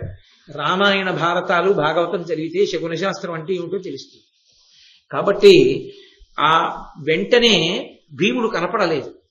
భీముడు కనపడలేదు, ఏ ప్రమాదం జరిగిందో అని గబగబా ఆయన బయలుదేరి భీముణ్ణి వెతుక్కుంటూ వెడుతున్నాడు. ఆ వెతుక్కుంటూ వెళ్ళడానికి అరణ్యంలో ఎటువైపుని వెడతాడు? ఎంతసేపు కొండ చిలవ పట్టులో భీముడు మాత్రం ఉండగలడు? విరిగిపోవు ఎముకలన్నీ. కాబట్టి ఇప్పుడు ఆయన అది శోకాన్ని పొందకుండా ఉండడం బుద్ధి ఆలోచనతోనే ఉండడం అన్న మాటకు అర్థం. అది అడుగుజాడలు వెతికాడు. అరణ్యంలో ఎందరో తిరుగుతారు, భీముడి అడుగుజాడలే అని ఎలా తెలుస్తాయి అంటే భీమసేనుని యొక్క అడుగుజాడలకి ఒక ప్రత్యేకమైనటువంటి లక్షణం ఉంది. అందులో నాగలి, వజ్రము, పూర్ణ కలశము, పద్మము ఉంటాయి. ఆ 4 ఉన్నాయి అంటే దేవతాంశ సంభూతులు. ఆయన లోకములకు మంగళం చేస్తాడు. అందుకే మనం వెంకటేశ్వర సుప్రభాతం చదివినప్పుడు కూడా రేఖామజధ్వజ సుధా కలశాత పత్ర వజ్రాంకుశాంబురుహకల్ప కశంక చక్రై భవ్యైరలంకృత తలౌ పరతత్వ చిహ్నై శ్రీ వెంకటేశ చరణౌ శరణం ప్రపద్యే అంటాం. ఆ దివ్యమైనటువంటి చిహ్నములు ఉన్నటువంటి వాళ్ళు మహాత్ములు, కారణజన్ములు. అందుకని ఆ ఇసుకలో ముద్రలు ఎక్కడున్నాయో చూసుకుంటూ ఆ పాదములు ఎటు వెళ్ళాయో అటు వెళ్ళాడు. వెడితే కొండ చిలవ చేత చుట్టబడినటువంటి భీముడు కనబడ్డాడు. కనీసం తల ఇలా ఎత్తే అవకాశం కూడా లేదు, అలా నొక్కేశాడు ఆ కొండ చిలవ. చూశాడు, తెల్లబోయాడు. అరే ప్రాకృత జనుడిలా, ఏ బలం లేని వాళ్ళ ఇలా పడిపోయి ఉన్నాడేవిరా నా తమ్ముడు అని ఆశ్చర్యపోయి, మహానుభావ నువ్వెవరో నాకు తెలీదు, కానీ నా తమ్ముడికి 10,000 ఏనుగుల బలం ఉంది. అంతేగాని అర్జునుడిని పిలిచి అర్జునుడిని వేసే బాణాలు అండవు. ఎందుకంటే ధర్మరాజునైనా పట్టుకోగలుగుతుంది, అర్జునుడినైనా పట్టుకోగలుగుతాడు. నువ్వు ఏ కారణం చేత మా తమ్ముడిని పట్టుకున్నావు? ఒకవేళ నీకు ఆకలి వేసి పట్టుకుని ఉంటే, మా తమ్ముడి యందు ఎంత మాంసం ఉన్నదో దానికన్నా కొన్ని రెట్లు మాంసమున్నటువంటి మృగముల యొక్క మాంసాన్ని ఇప్పుడే వేటాడి తెచ్చి నీకు ఆహారంగా సమర్పిస్తాను. నా తమ్ముడిని విడిచిపెట్టి. నేను ధర్మరాజు, మా తమ్ముడి బలం సామాన్యం కాదు, అంతటి బలవంతుడు. కానీ వాణ్ణి ఇవాళ నువ్వు అలా తొక్కి పట్టావు కాబట్టి నువ్వెవరో మహాత్ముడు అయ్యుంటావు, లేకుండా నీకు ఇంత బలం రాదు. కాబట్టి నువ్వెవరో నాకు చెప్పవలసింది, నేను ధర్మరాజుని అని అడిగాడు. ఆయన వినయానికి సంతోషించింది ఆ కొండ చిలవ. సంతోషించి చెప్తోంది, వినవయ్యా నహుషుడన్ జనపతి నేను మీ పూర్వుజులకు అట పూర్వుజుండు అనగా సుత్రామునకెనయగువాడ ఐశ్వర్య గర్వంబున ఆర్యవృత్తి విడిచి వివేకంబు చెడి సహస్రోత్తమ బ్రాహ్మణ ధృతమైన బ్రహ్మరథమునికి బ్రాహ్మణులకు అక్కజంబకు అవమానంబు చేసిన దాన నాకు కలశభముడగస్చుడలిగి అచ్చుగ్రాహివగుమటంచు శాపమప్పుడిచ్చే మునివిరేంజు శాపమున చేసి ఈ పాట అవయచునున్నవాడ నటగోలి అని తన కథ చెప్పాడు. నేను మీ వంశంలో ఉన్నటువంటి పూర్వులు ఎవరున్నారో వాళ్ళకన్నా ముందు పుట్టినవాణ్ణి, నహుషుడు అనబడేటటువంటి చక్రవర్తిని. నేను ఎన్నో యజ్ఞములను ఎన్నో యాగములను చేశాను. అంటే ఇక్కడ చెప్పినది సంక్షిప్తమైన కథ. నేను భాగవతాన్ని ఇతర పురాణాలని ఆధారం చేసుకుని ఒక్కసారి నహుష చరిత్రని విహంగ వీక్షణం చేస్తున్నాను. ఆ నహుషుడు యయాతి నహుషుని యొక్క కుమారుడే. యయాతి యాయాతి అని 2 కుమారుల్లో ఆయనకి 2 కుమారులు. మిగిలిన కుమారులతో పాటుగా ఇంకా ఎక్కువ 5 ఎంతమంది ఉన్నారు నహుషుడికి కొడుకులు. అటువంటి నహుషుడు ఎన్నో యజ్ఞములు ఎన్నో యాగములు చేశాడు. ఆ యజ్ఞయాగాదులు చేసి ఉన్నటువంటి సమయంలో ఒక ఉపద్రవం వచ్చింది. దేవేంద్రుడు ఆయన మీదకి దండెత్తి వచ్చినటువంటి విశ్వరూపుడు అనబడేటటువంటి ఒక బ్రాహ్మణుడిని సంహరించాడు. ఆయన బ్రాహ్మణుడయ్యుండి రాక్షసుల పాలిట పక్షపాతం వహించాడు. అది కోపం వచ్చి ఇంద్రుడు తొందరపడి చంపేశాడు. ఆ చంపేయడంలో ఆయన్ని బ్రహ్మహత్య పాతకం అంటుకుంది. అది నల్లని రూపంతో వెంబడించింది. ఆ బ్రహ్మహత్యా పాతకం పోయేంత వరకు తాను పైకి రావడం కుదరదని ఆయన దూరంగా వెళ్లి ఈశాన్య దిక్కున మానస సరోవరంలో అణిగి పడుకున్నాడు. ఒక తామర తూడుకిలో పడుకున్నాడు. కాబట్టి ఇంద్రుడు బయటికి వచ్చే అవకాశం లేదు. ఆ బ్రహ్మహత్యాపాతకానికి భయపడ్డాడు ఆయన. ఆ బ్రహ్మహత్యాపాతకం ఆయన బయటికి వస్తాడేమోనని ఎదురు చూస్తోంది. ఆయనకి కాలం కలిసి వస్తే తప్ప బయటికి వచ్చే అవకాశం లేదు. ఈలోగా ఇంద్ర పదవి ఖాళీగా ఉంది. ఇంద్ర పదవి ఖాళీగా ఉంటే ఈ దేవతల్ని నడిపించగలిగిన సమర్థుడు ఉండడు. అలా ఉండకపోతే రాక్షసులు దండెత్తి వస్తారు. కాబట్టి అందాక ఇంద్ర పదవిలో కూర్చోబెట్టడానికి ఓ సమర్థుడు కావాలి. చూడండి, ఇన్ఛార్జిని ఎవరినో ఒకళ్ళని వేస్తుంటారు. ఓ సమర్థుడిని తీసుకొచ్చి అసలు అధికారి ఏ కారణం చేతనైనా దీర్ఘకాలిక సెలవులోనో ఎక్కడో వెళ్ళాడు అనుకోండి, ఓ ఇన్ఛార్జిని తీసుకొచ్చి వేస్తారు. అలా అందాక దేవేంద్ర పదవిని ఎవరితో నింపాలి అని ఆలోచించారు. అసలు దేవేంద్రుడు తిరిగొచ్చే పర్యంతం ఇంద్ర పదవి ఎవరికి ఇద్దాం? ఇంతమందిని పరిశీలిస్తే నహుషుడు దానికి తగినవాడు. ఎన్నో యజ్ఞములు చేశాడు. 100 క్రతువులు చేస్తే తప్ప ఇంద్ర పదవి ఇవ్వకూడదు. అన్ని చేసినవాడు కాబట్టి నహుషుడికి ఇద్దామని నహుషుడి దగ్గరికి వచ్చారు దేవతలు. నిన్ను ఇంద్రుడి స్థానంలో కూర్చోబెడతాను, రావలసింది అన్నారు. ఆ మాట వినగానే అహంకారం వచ్చేసి నేను ఇంద్రుణ్ణి అయిపోయాను అనుకున్నారు. అనుకుని వెళ్ళి అతిశయంతో ఇంద్ర పదవిలో కూర్చున్నాడు. కూర్చున్నవాడిని ఊరుకున్నానా? ఊరుకోలేదు. నహుషుడు చెప్తున్నాడు, నేను ఇంద్రుణ్ణి అన్న భావన ఆయన ఎందు జీర్ణం అయిపోయింది. ఓ 4 నెలల్లో 5 నెలల్లో ఇన్ఛార్జి చేసేసాడు అనుకోండి, ఆ తర్వాత ఆయన స్థానంలో ఆయన కూర్చోవడం చాలా కష్టమైపోతుంది. అప్పుడు అసలు కుర్చీలో కూర్చోవలసిన వాడు ఎవడో రాకుండా ప్రయత్నాలు చేసేవాళ్ళు కూడా ఉంటారు. దానికి అలవాటు పడిపోయి ఆఫీసుల్లో పనిచేసే వాళ్ళకి బాగా తెలుస్తుంది.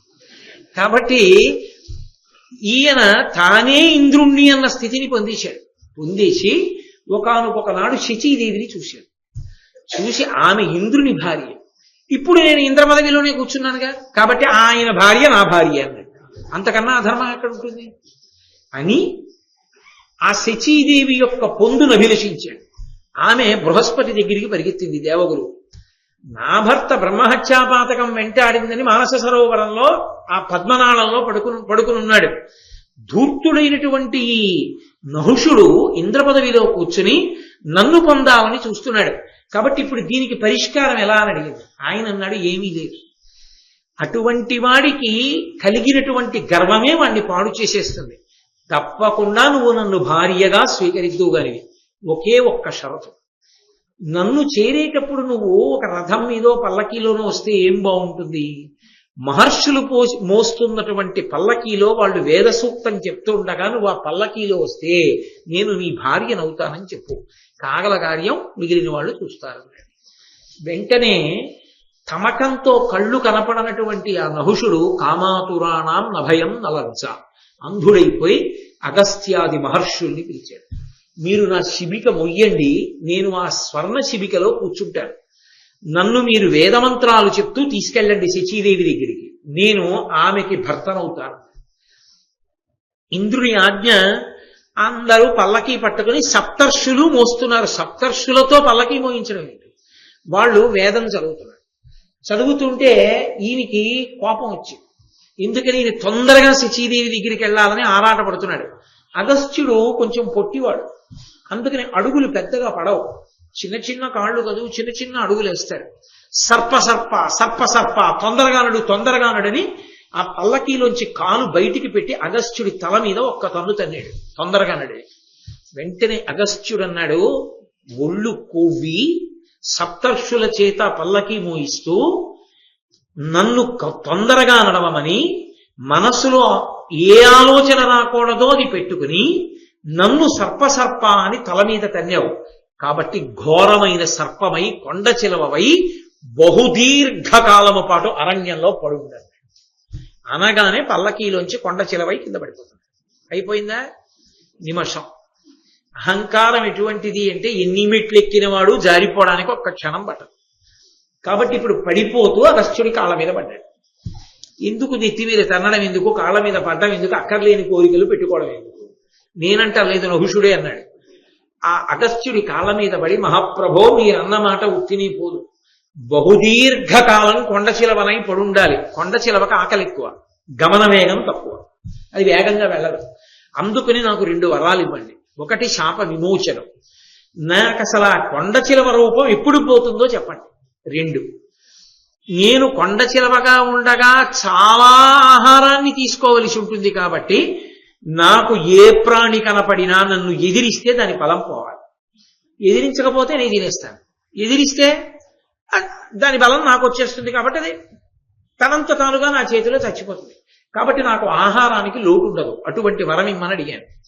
కాబట్టి అగస్త్య మహర్షి నాకు అటువంటి వరం ఇస్తూ శాప విమోచనానికి కారణం చెప్పారు.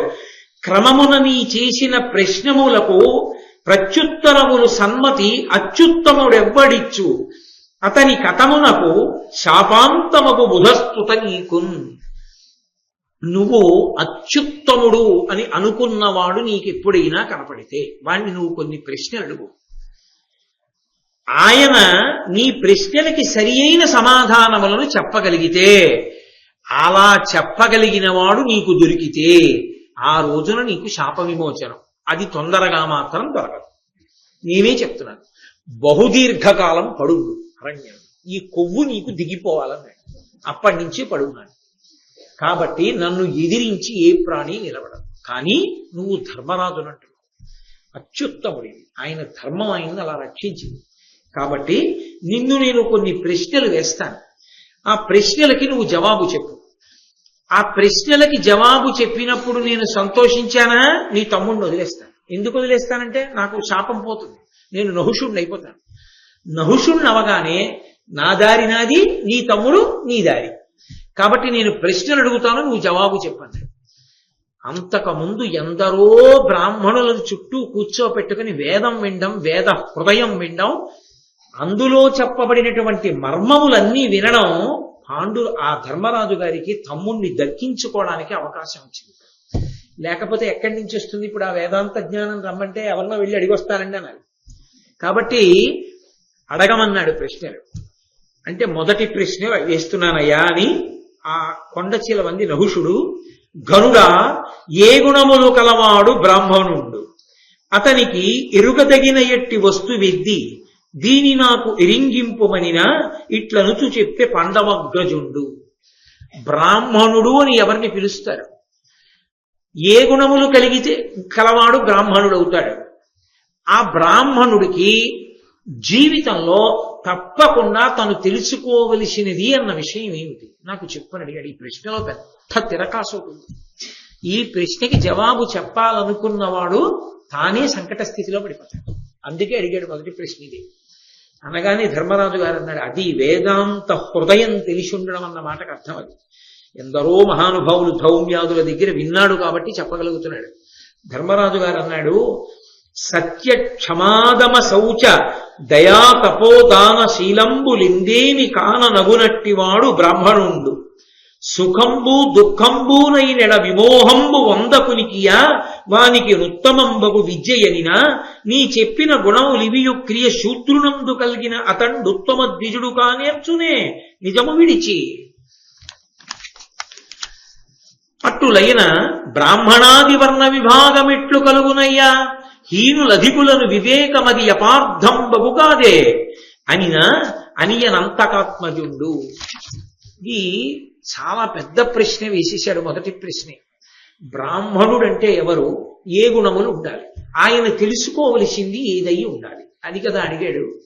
ధర్మరాజు గారు అన్నాడు, సత్యము, ఎప్పుడూ మాట తప్పకపోవడం, క్షమ, ఓర్పు కలిగి ఉండడం, దమము, అంతరింద్రియ నిగ్రహము, బాహ్య ఇంద్రియ నిగ్రహము మొదలైనవి, శౌచము, ఎప్పుడూ కూడా ఆంతరమునందు బయట కూడా పవిత్రతను నిలబెట్టుకోగలగడం, దయ, సమస్త ప్రాణుల యందు దయ కలిగి ఉండడం, అలాగే తపస్సు, దానము, దానం చెయ్యగలిగినటువంటి వాడై ఉండడం, శీలంబు, మంచి స్వభావం కలిగి ఉండడం, ఇందేమి కాన నగునట్టి వాడు బ్రాహ్మణుండు. ఈ గుణములు ఎవరి యందు ప్రకాశిస్తాయో ఆయన బ్రాహ్మణుడు. సుఖంబు దుఃఖంబునైనడ విమోహమునందొందకునికియు వానికి రుత్తమంబగు విద్య. సుఖం వచ్చినప్పుడు పొంగిపోకుండా, దుఃఖం వచ్చినప్పుడు కుంగిపోకుండా, సుఖదుఖముల యందు సమానముగా ఉండగలిగినటువంటి స్థితిని చేరుకోవడమే బ్రాహ్మణుడి యొక్క లక్ష్యమై ఉంటుంది.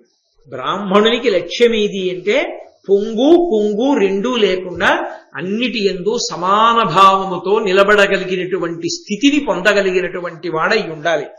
అటువంటి స్థితిని పొందితే ఆయనని బ్రాహ్మణుడు అంటారు అన్నాడు. వెంటనే నవ్వి నహుషుడు అన్నాడు, నేను ప్రశ్న అడిగాను ఏ గుణములు ఉండాలి బ్రాహ్మణుడికి అని చెప్పాను. ఇది ఆ ప్రశ్నలోనే ఉన్నటువంటి సంకటం. నువ్వు కొన్ని గుణాలు చెప్పావు, మంచిది. కానీ వర్ణ విభాగము అని ఒకటి ఉంది కదా, 4 వర్ణముల కింద విభాగం చేశారు కదా.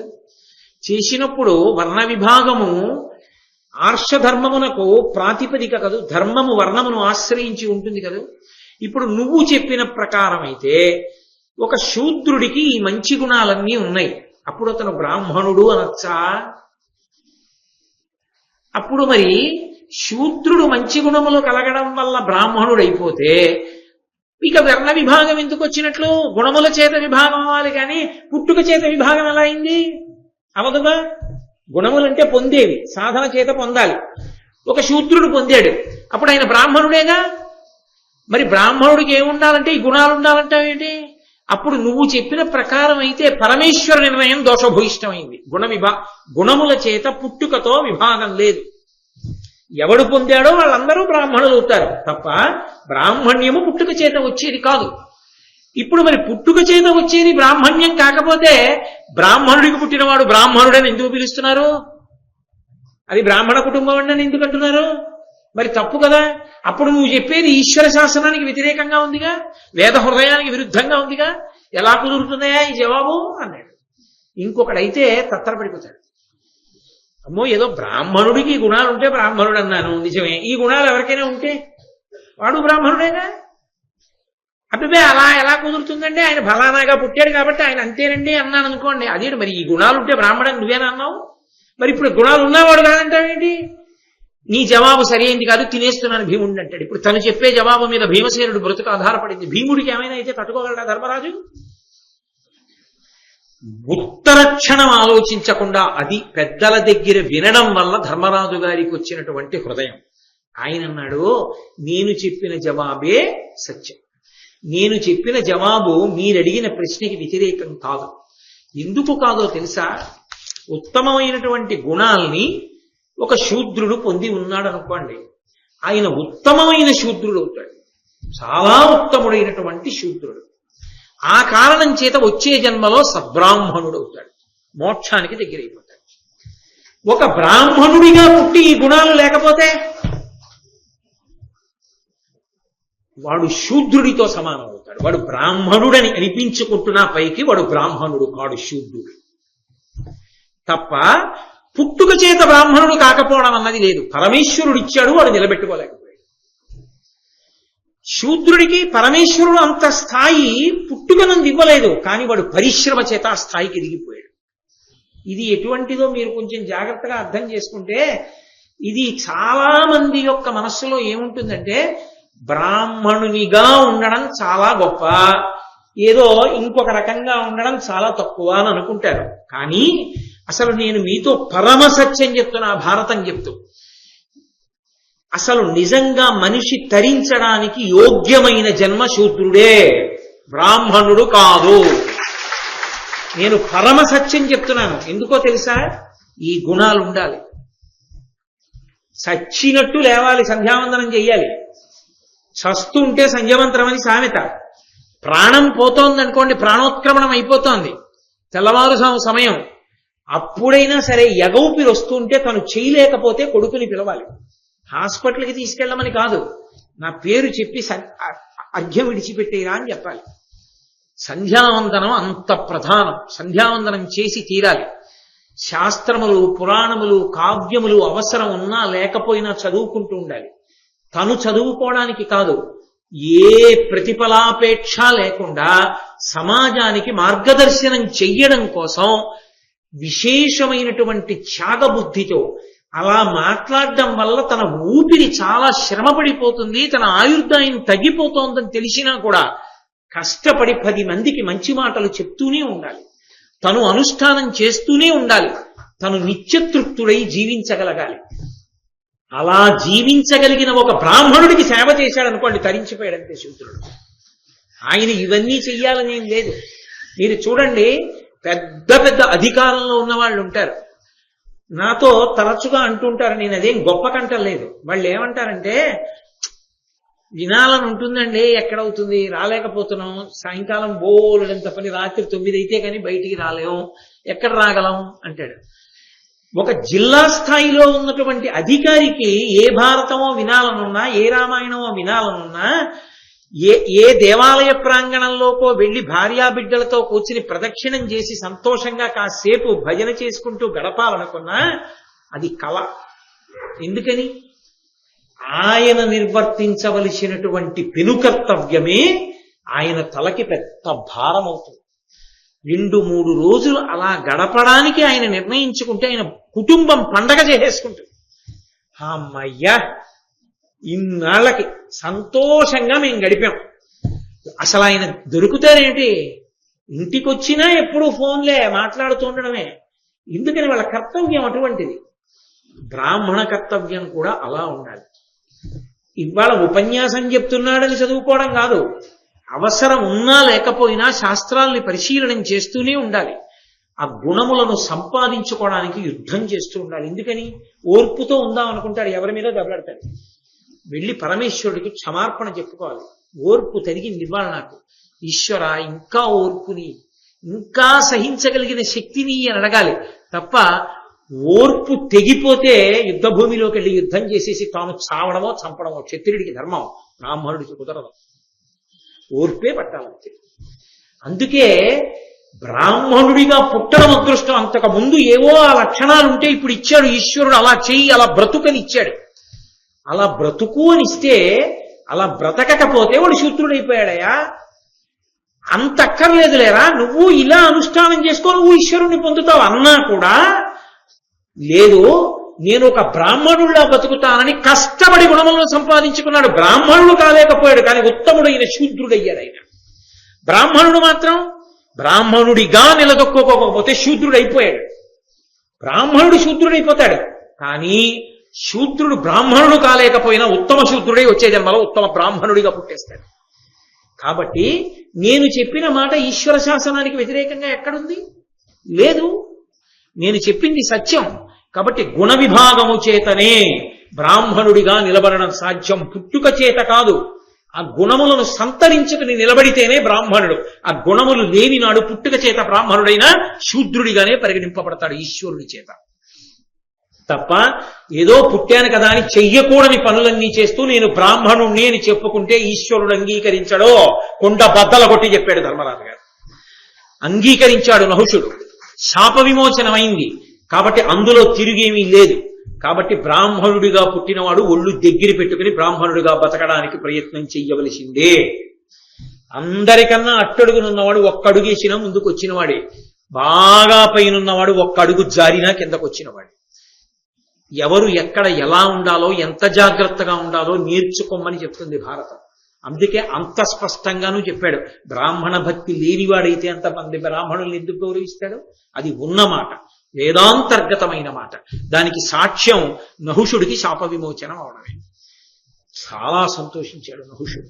అబ్బా, చాలా అద్భుతమైనటువంటి జవాబు చెప్పావయ్యా, నిజమే నువ్వు చెప్పింది. లేకపోతే స్వయంభూమనువు నిర్ణయం చేసినటువంటి ఈ వర్ణ వ్యవస్థ గురించినటువంటి ఆలోచన ఎలా సాధ్యం అవుతుంది? అందరూ ఈశ్వరుణ్ణి చేరడానికి అర్హులే. ఎవరు ఎలా పుట్టినా ఈశ్వరుణ్ణి చేరడానికి అనర్హులు మాత్రం కాదు. ఎవరి ధర్మాన్ని వాళ్ళు నిర్వర్తిస్తే ఈశ్వరుణ్ణి చేరిపోతారు తప్ప బ్రాహ్మణుడిగా పుడితేనే తరిస్తాడనుకోవడం పొరపాటు మాట. ఎవరిగా పుట్టినా తరిస్తాడు. బ్రాహ్మణుడిగా పుట్టి తరించడం నిజానికి చాలా చాలా కష్టంతో తరించాలి. కాబట్టి కిందికి జారిపోయే ప్రమాదం ఎక్కువగా పొంచి ఉంటుంది. చాలా గొప్ప మాట చెప్పావయ్యా, సంతోషించాను. అంటే ధర్మరాజు గారు అన్నాడు, ఈ పద్యం బంగారు అక్షరాలతో చెక్కి పెట్టాలి అసలు. అంత గొప్ప పద్యం. వృత్తవంతుండు వెండియు వివిధ గతుల వృత్తవంతుండుగా నేర్చు వృత్తహీనుడైన వాడు విహీనుండయండ్రుగాన విత్తరక్షకు కడుమేలు వృత్తరక్ష. విత్తరక్షకు కడుమేలు వృత్తరక్ష. ఈయన ఎలా ఉంటారు అన్నది చూస్తుంది లోకం. ఆయనండి చాలా ఎంత జాగ్రత్తగా ఉంటాడో, ఇన్ని మంచి గుణాలు ఉన్నవాడో అని లోకం అంటున్న కొద్దీ ఆ గుణములను ఆయన రక్షించుకుంటూ ఉండాలి. ఒక్కడే అన్నప్పుడు పర్వాలేదు, ఆ ఒక్కడే మళ్ళీ అబ్బాయి అనుకున్నాను కానండి అలాంటి వాడు కాడంటే పర్వాలేదు. 1,000,000 మంది ఆయన చాలా ఉత్తముడు అన్నారు అనుకోండి, 1,000,000 మంది ఉత్తముడు కాడనడానికి సమయం చాలా తక్కువ పడుతుంది, ఒకడు అనడానికి ఎక్కువ సమయం పడుతుంది. ఎందుకో తెలుసా? ఆ ఒక్కడు మళ్ళీ వీడు ఉత్తముడు కాడంటే నన్నేమని అంటారేమో, నిన్న ఉత్తముడు అన్నాడు ఇవాళ ఉత్తముడు కాడంటున్నారని అనడానికి భయపడతాడు ఒకడైతే. 1,000,000 మంది ఒక వ్యక్తిని మంచివాడన్నారు అనుకోండి, ఆ వ్యక్తిలో కించిత్తు దోషం ఎక్కడైనా దొరికిందనుకోండి, అసలు అది వెతకడానికే సభలకు కూడా వచ్చేవాళ్ళు ఉంటారు. ఆయన యందు ఏమైనా దోషం దొరుకుతుందా అని తిరుగుతుంటారు కొంతమంది. అలా దొరకగానే దాన్ని భూతద్దంలో చూపించేసి వెంటనే పనికిమాలిన వాడు అని నిర్ధారణ చేసేస్తుంది. లోకంలో అది పలుతెరగులా వెళ్ళిపోతుంది. అందుకే విత్తరక్ష కన్నా వృత్తరక్ష అవసరం అవుతుందయా. ఎవరు నడవడిని నిలబెట్టుకోవాలనుకుంటాడో, పరమ జాగ్రత్తగా బ్రతకాలనుకుంటున్నాడో అటువంటి వాడికి విత్తం పోయినా పర్వాలేదు, డబ్బు పోయినా లెక్క పెట్టడు, తన నడవడిని రక్షించుకోవడానికే జాగ్రత్త పడతాడు. కాబట్టి విత్తరక్ష కన్నా వృత్తరక్ష గొప్పది ఎవరికైనా కూడా, ఎవరికైనా అదే గొప్పది. ఆ మార్గంలో వెళ్ళినప్పుడు ఎవరైనా ముందుకే వెడతారు తప్ప వెనక్కి రారు. మళ్ళీ దానికి సమాధానం చెప్పాడు. బ్రాహ్మణుడు కూడా వెనక్కి జారడం. వృత్తరక్ష చేసుకున్న నాడు అంటే నడవడిని నియంత్రించుకున్న నాడు బ్రాహ్మణుడిగా ఉంటాడు. నడవడిని నియంత్రించుకున్నవాడు కిందివాడు పైకెక్కుతాడు తప్ప కిందకి జారడం. తన పని తాను చేసుకున్న నాడు ఎవడైనా ఈశ్వరుణ్ణి చేరుతాడు. కాబట్టి విత్తరక్ష కన్నా వృత్తరక్ష కొరకే పెద్దలైన వాళ్ళు ప్రయత్నిస్తుంటారయా నహుషా. అందుకని లోకంలో అది మంచి వాళ్ళ యందు ఉండేటటువంటి లక్షణం. చాలా సంతోషించాడు నహుషుడు. చాలా మంచి మాట చెప్పావు. అయితే నేను నిన్నిప్పుడు 3వ ప్రశ్న వేస్తున్నాను. ఏమిటి ఆ 3వ ప్రశ్న అంటే, అప్రియం మరి నీతో లోకంలో అప్రియంబు చేసియు మరి అనృతవాది అయ్యు హింస గావింపనీయం మహాత్ముడేగు సుగతికి అండ్రది ఎట్లు అహింస అనగా ఇంత విశేషమెట్లయ్యి చెప్పుమా. లోకంలో అనేకమైనటువంటి మంచి గుణాలు చెప్పబడతాయి. కొన్ని గుణములు వేదంలో చెప్పినటువంటి గుణములు అందరికీ అన్వయం అవుతాయి. అవి కొంతమందికే అన్వయం అవుతాయి అని అనుకోకూడదు. కొన్ని గుణాలు, దొంగతనం చేయకండి అన్నారు అనుకోండి, అది బ్రాహ్మణులకే వర్తిస్తుందని అనకూడదు, అందరికీ వర్తిస్తుంది. కాబట్టి అందరూ పొంది ఉండవలసినటువంటి గుణములు కొన్ని ఉన్నాయి. వాటన్నిటిలోకి గొప్పదిగా దేన్ని చెప్తారంటే అహింస పరమో ధర్మ. అన్నిటిలోకి అహింస గొప్పది. ఆయన అబద్ధాలు ఆడతాడండి కానీ గొప్ప అహింసావాది, ఆయన దేవతగా మారతాడు. మరి ఏమయ్యా పక్కన దోషం ఉంది కదా, అబద్ధాలాడే దోషం. అబద్ధాలాడే దోషం ఉన్న అహింసామృతంలో ఉన్నటువంటి వాడు దేవతగా మారుతున్నాడు. అహింస అనబడేటటువంటి గుణానికి అంత శక్తి ఎక్కడి నుంచి వచ్చింది? అది పక్కన చిన్న దోషాలున్నా కూడా దాటి శక్తిని ఎందుకు ఇవ్వగలుగుతోంది? అహింసకు అంత శక్తి ఎక్కడి నుంచి వచ్చింది అని అడిగాడు. అడిగితే మళ్ళీ యథార్థానికి ఇది చాలా చాలా కఠినమైన ప్రశ్న అండి. అహింస అన్నారు అనుకోండి, నిజానికి 100కి 100 అహింసా వ్రతం చేసేటటువంటి వాడు లోకంలో కనపడడు. ఎందుకు కనపడడో తెలుసా? ఈ ఉపన్యాసం చెప్పి నేను ఇంటికి వెళ్ళి చపాతీ తిన్నాను అనుకోండి, అది కాల్చినప్పుడు కొన్ని కీటకాలు చచ్చిపోయా, హింస జరిగిందా లేదా? ఎక్కడ జరుగుతుంది అహింస? నేను వెళ్ళి పడుకున్నాను అనుకోండి, ఆ దుప్పటి మీద ఉన్నటువంటి కొన్ని క్రిమికీటకాదులు చచ్చిపోతాయా? నేను ఇప్పుడు మాట్లాడుతుంటే ఈ శబ్ద తరంగాలు చాలా పెద్దగా వస్తున్న కారణం చేత కొన్ని ప్రాణులు చనిపోయాయా? మరి అహింస ఎలా సాధ్యం అవుతుంది? అందుకే మీరు చాలా జాగ్రత్తగా అర్థం చేసుకుంటే వేదమునందు అహింస అన్న మాటకు అర్థం వేరు. వేదమునందు అహింస అన్నది ఆశ్రమాన్ని బట్టి ఉంటుంది, అందరికీ ఒకలా ఉండదు అహింస. గృహస్థు ఉన్నాడనుకోండి, ఆయన చేసేది పాకయజ్ఞము అంటారు, వంట చేసుకోవడం. ఆయన వంట చేసుకుంటే కట్టెలలో కొన్ని పురుగులు ఉంటాయి, అవి కాలిపోయి చచ్చిపోతాయి. నీళ్లలో కొన్ని పురుగులు చచ్చిపోతాయి. వంట చేసుకుంటే కొన్ని చచ్చిపోతాయి, తింటుంటే కొన్ని చచ్చిపోతాయి, మాట్లాడితే చచ్చిపోతాయి, నడిస్తే చచ్చిపోతాయి. అయినా కాయగూరలు తరుగుతుంటే కొన్ని చచ్చిపోతాయి, కాయగూర ఉడికిస్తే కొన్ని చచ్చిపోతాయి. మరి ఆ దోషం గృహస్థుకి రాదు అన్నారు. అది హింస కిందకి రాదు గృహస్థుకి, వేదం ఒప్పుకుంది. ఎందుకు రాదు అని అడిగారు. గృహస్థు పంచయజ్ఞములు చేస్తూ ఉంటాడు. ఇంటికొచ్చిన అతిథికి అన్నం గృహస్థే పెడతాడు, సన్యాసికి అన్నం గృహస్థే పెడతాడు, బ్రహ్మచారికి అన్నం గృహస్థే పెడతాడు, బయట ఉన్నటువంటి ప్రాణులకు అన్నం గృహస్థే పెడతాడు. తన ఇంట్లో ఉన్నటువంటి కొన్ని ప్రాణులు గృహస్థు ఇంట్లో ఉన్నవే తిని బతుకుతూ ఉంటాయి. గోడ మీద బల్లి, పక్కలో నల్లి, తల్లో పేలు, ఇవన్నీ మరి గృహస్థు మీద ఆధారపడి లేవు.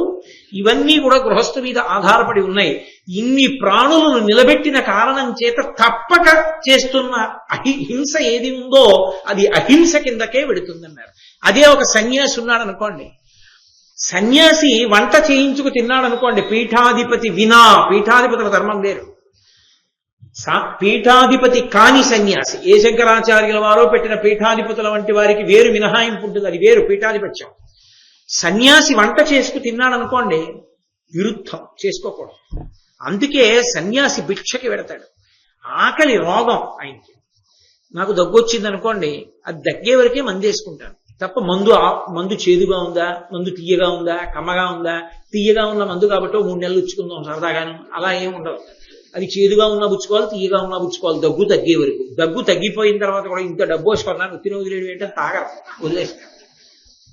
సన్యాసికి ఆకలి రోగముగా భావించాలి. భవతి భిక్షాందేహి అంటాడు. ఆ తల్లి తరిగిన పచ్చి క్యాబేజీ తెచ్చి పాత్రలో పడేసింది అనుకోండి, ఆయన ఇదేదో మా పచ్చి క్యాబేజీ పారేసావు, ఆవబెట్టి ఉండవా అనకూడదు. ఆ క్యాబేజీ తిని, రుచితో సంబంధం లేదు ఆయనకి, తినేసి వెళ్ళిపోతాడంతే. అది ఆకలికి ఒక ఔషధం కింద వేసుకుంటాడంతే, అలా తింటాడు. గృహస్థ అలా కాదు, రుచి కోరి తింటాడు. అందుకే గృహస్థుగా ఉండడం కోటలో నుంచి యుద్ధం. కాబట్టి అహింస అందరికీ ఒకలా ఉండదు. వంట చేసుకోడు సన్యాసి, అగ్నితో సంపర్కం తెగిపోతుంది. సన్యాసం తీసుకుంటే అగ్ని సంపర్కం తెగిపోతుంది. కాబట్టే సన్యాసి శరీరాన్ని వదిలిపెట్టినప్పుడు అగ్నిలో వేల్చకూడదు, కాల్చకూడదు. సన్యాసిని భూస్థాపితం చేసేస్తారు, భూమిలో పెట్టేస్తారు కర్పూరం వేసి, తప్ప ఆయన్ని అగ్ని సంస్కారం చెయ్యరు. ఇందుచేత ఆయన అగ్నితో సంబంధాన్ని వదిలిపెట్టేశాడు.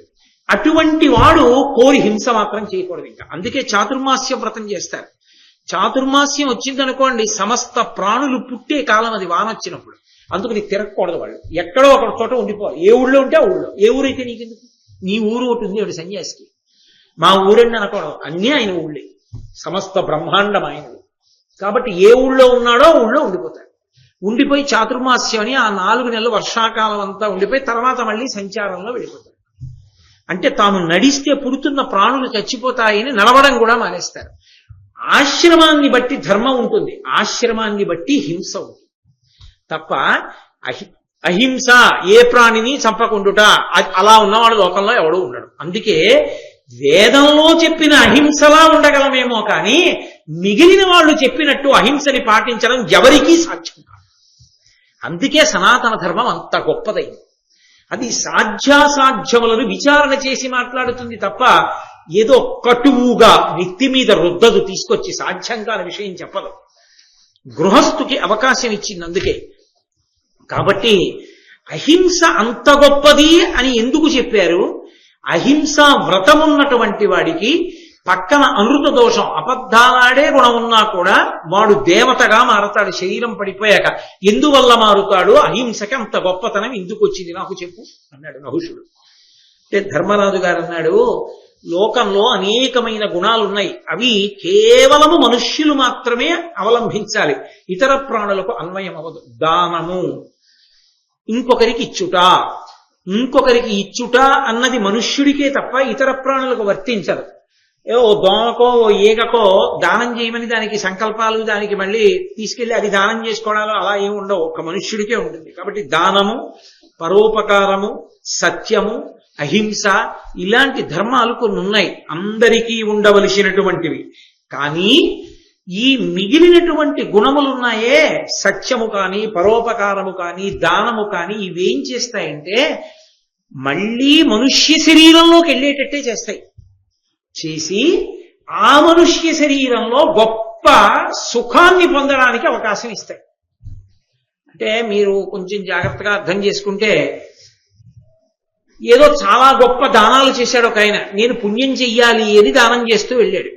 ఇప్పుడు ఆ దానం చేసిన పుణ్యం అనుభవించడానికి ఒక గొప్ప ఐశ్వర్యవంతుడిగా పుడతాడు.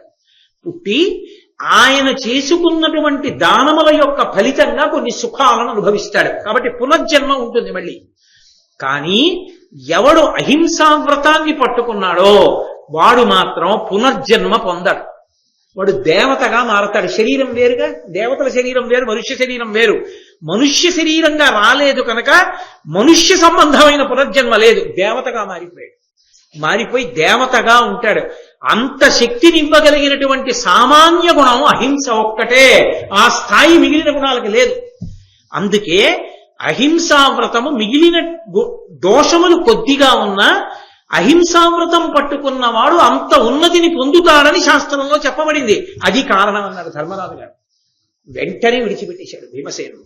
విడిచిపెట్టేసి, అద్భుతమైన జవాబులు చెప్పావయ్యా ధర్మరాజా, చాలా సంతోషాన్ని పొందాను, కాబట్టి నీ తమ్ముడిని విడిచిపెట్టానన్నాడు. వెంటనే నహుష చక్రవర్తిగా మారిపోయాడు.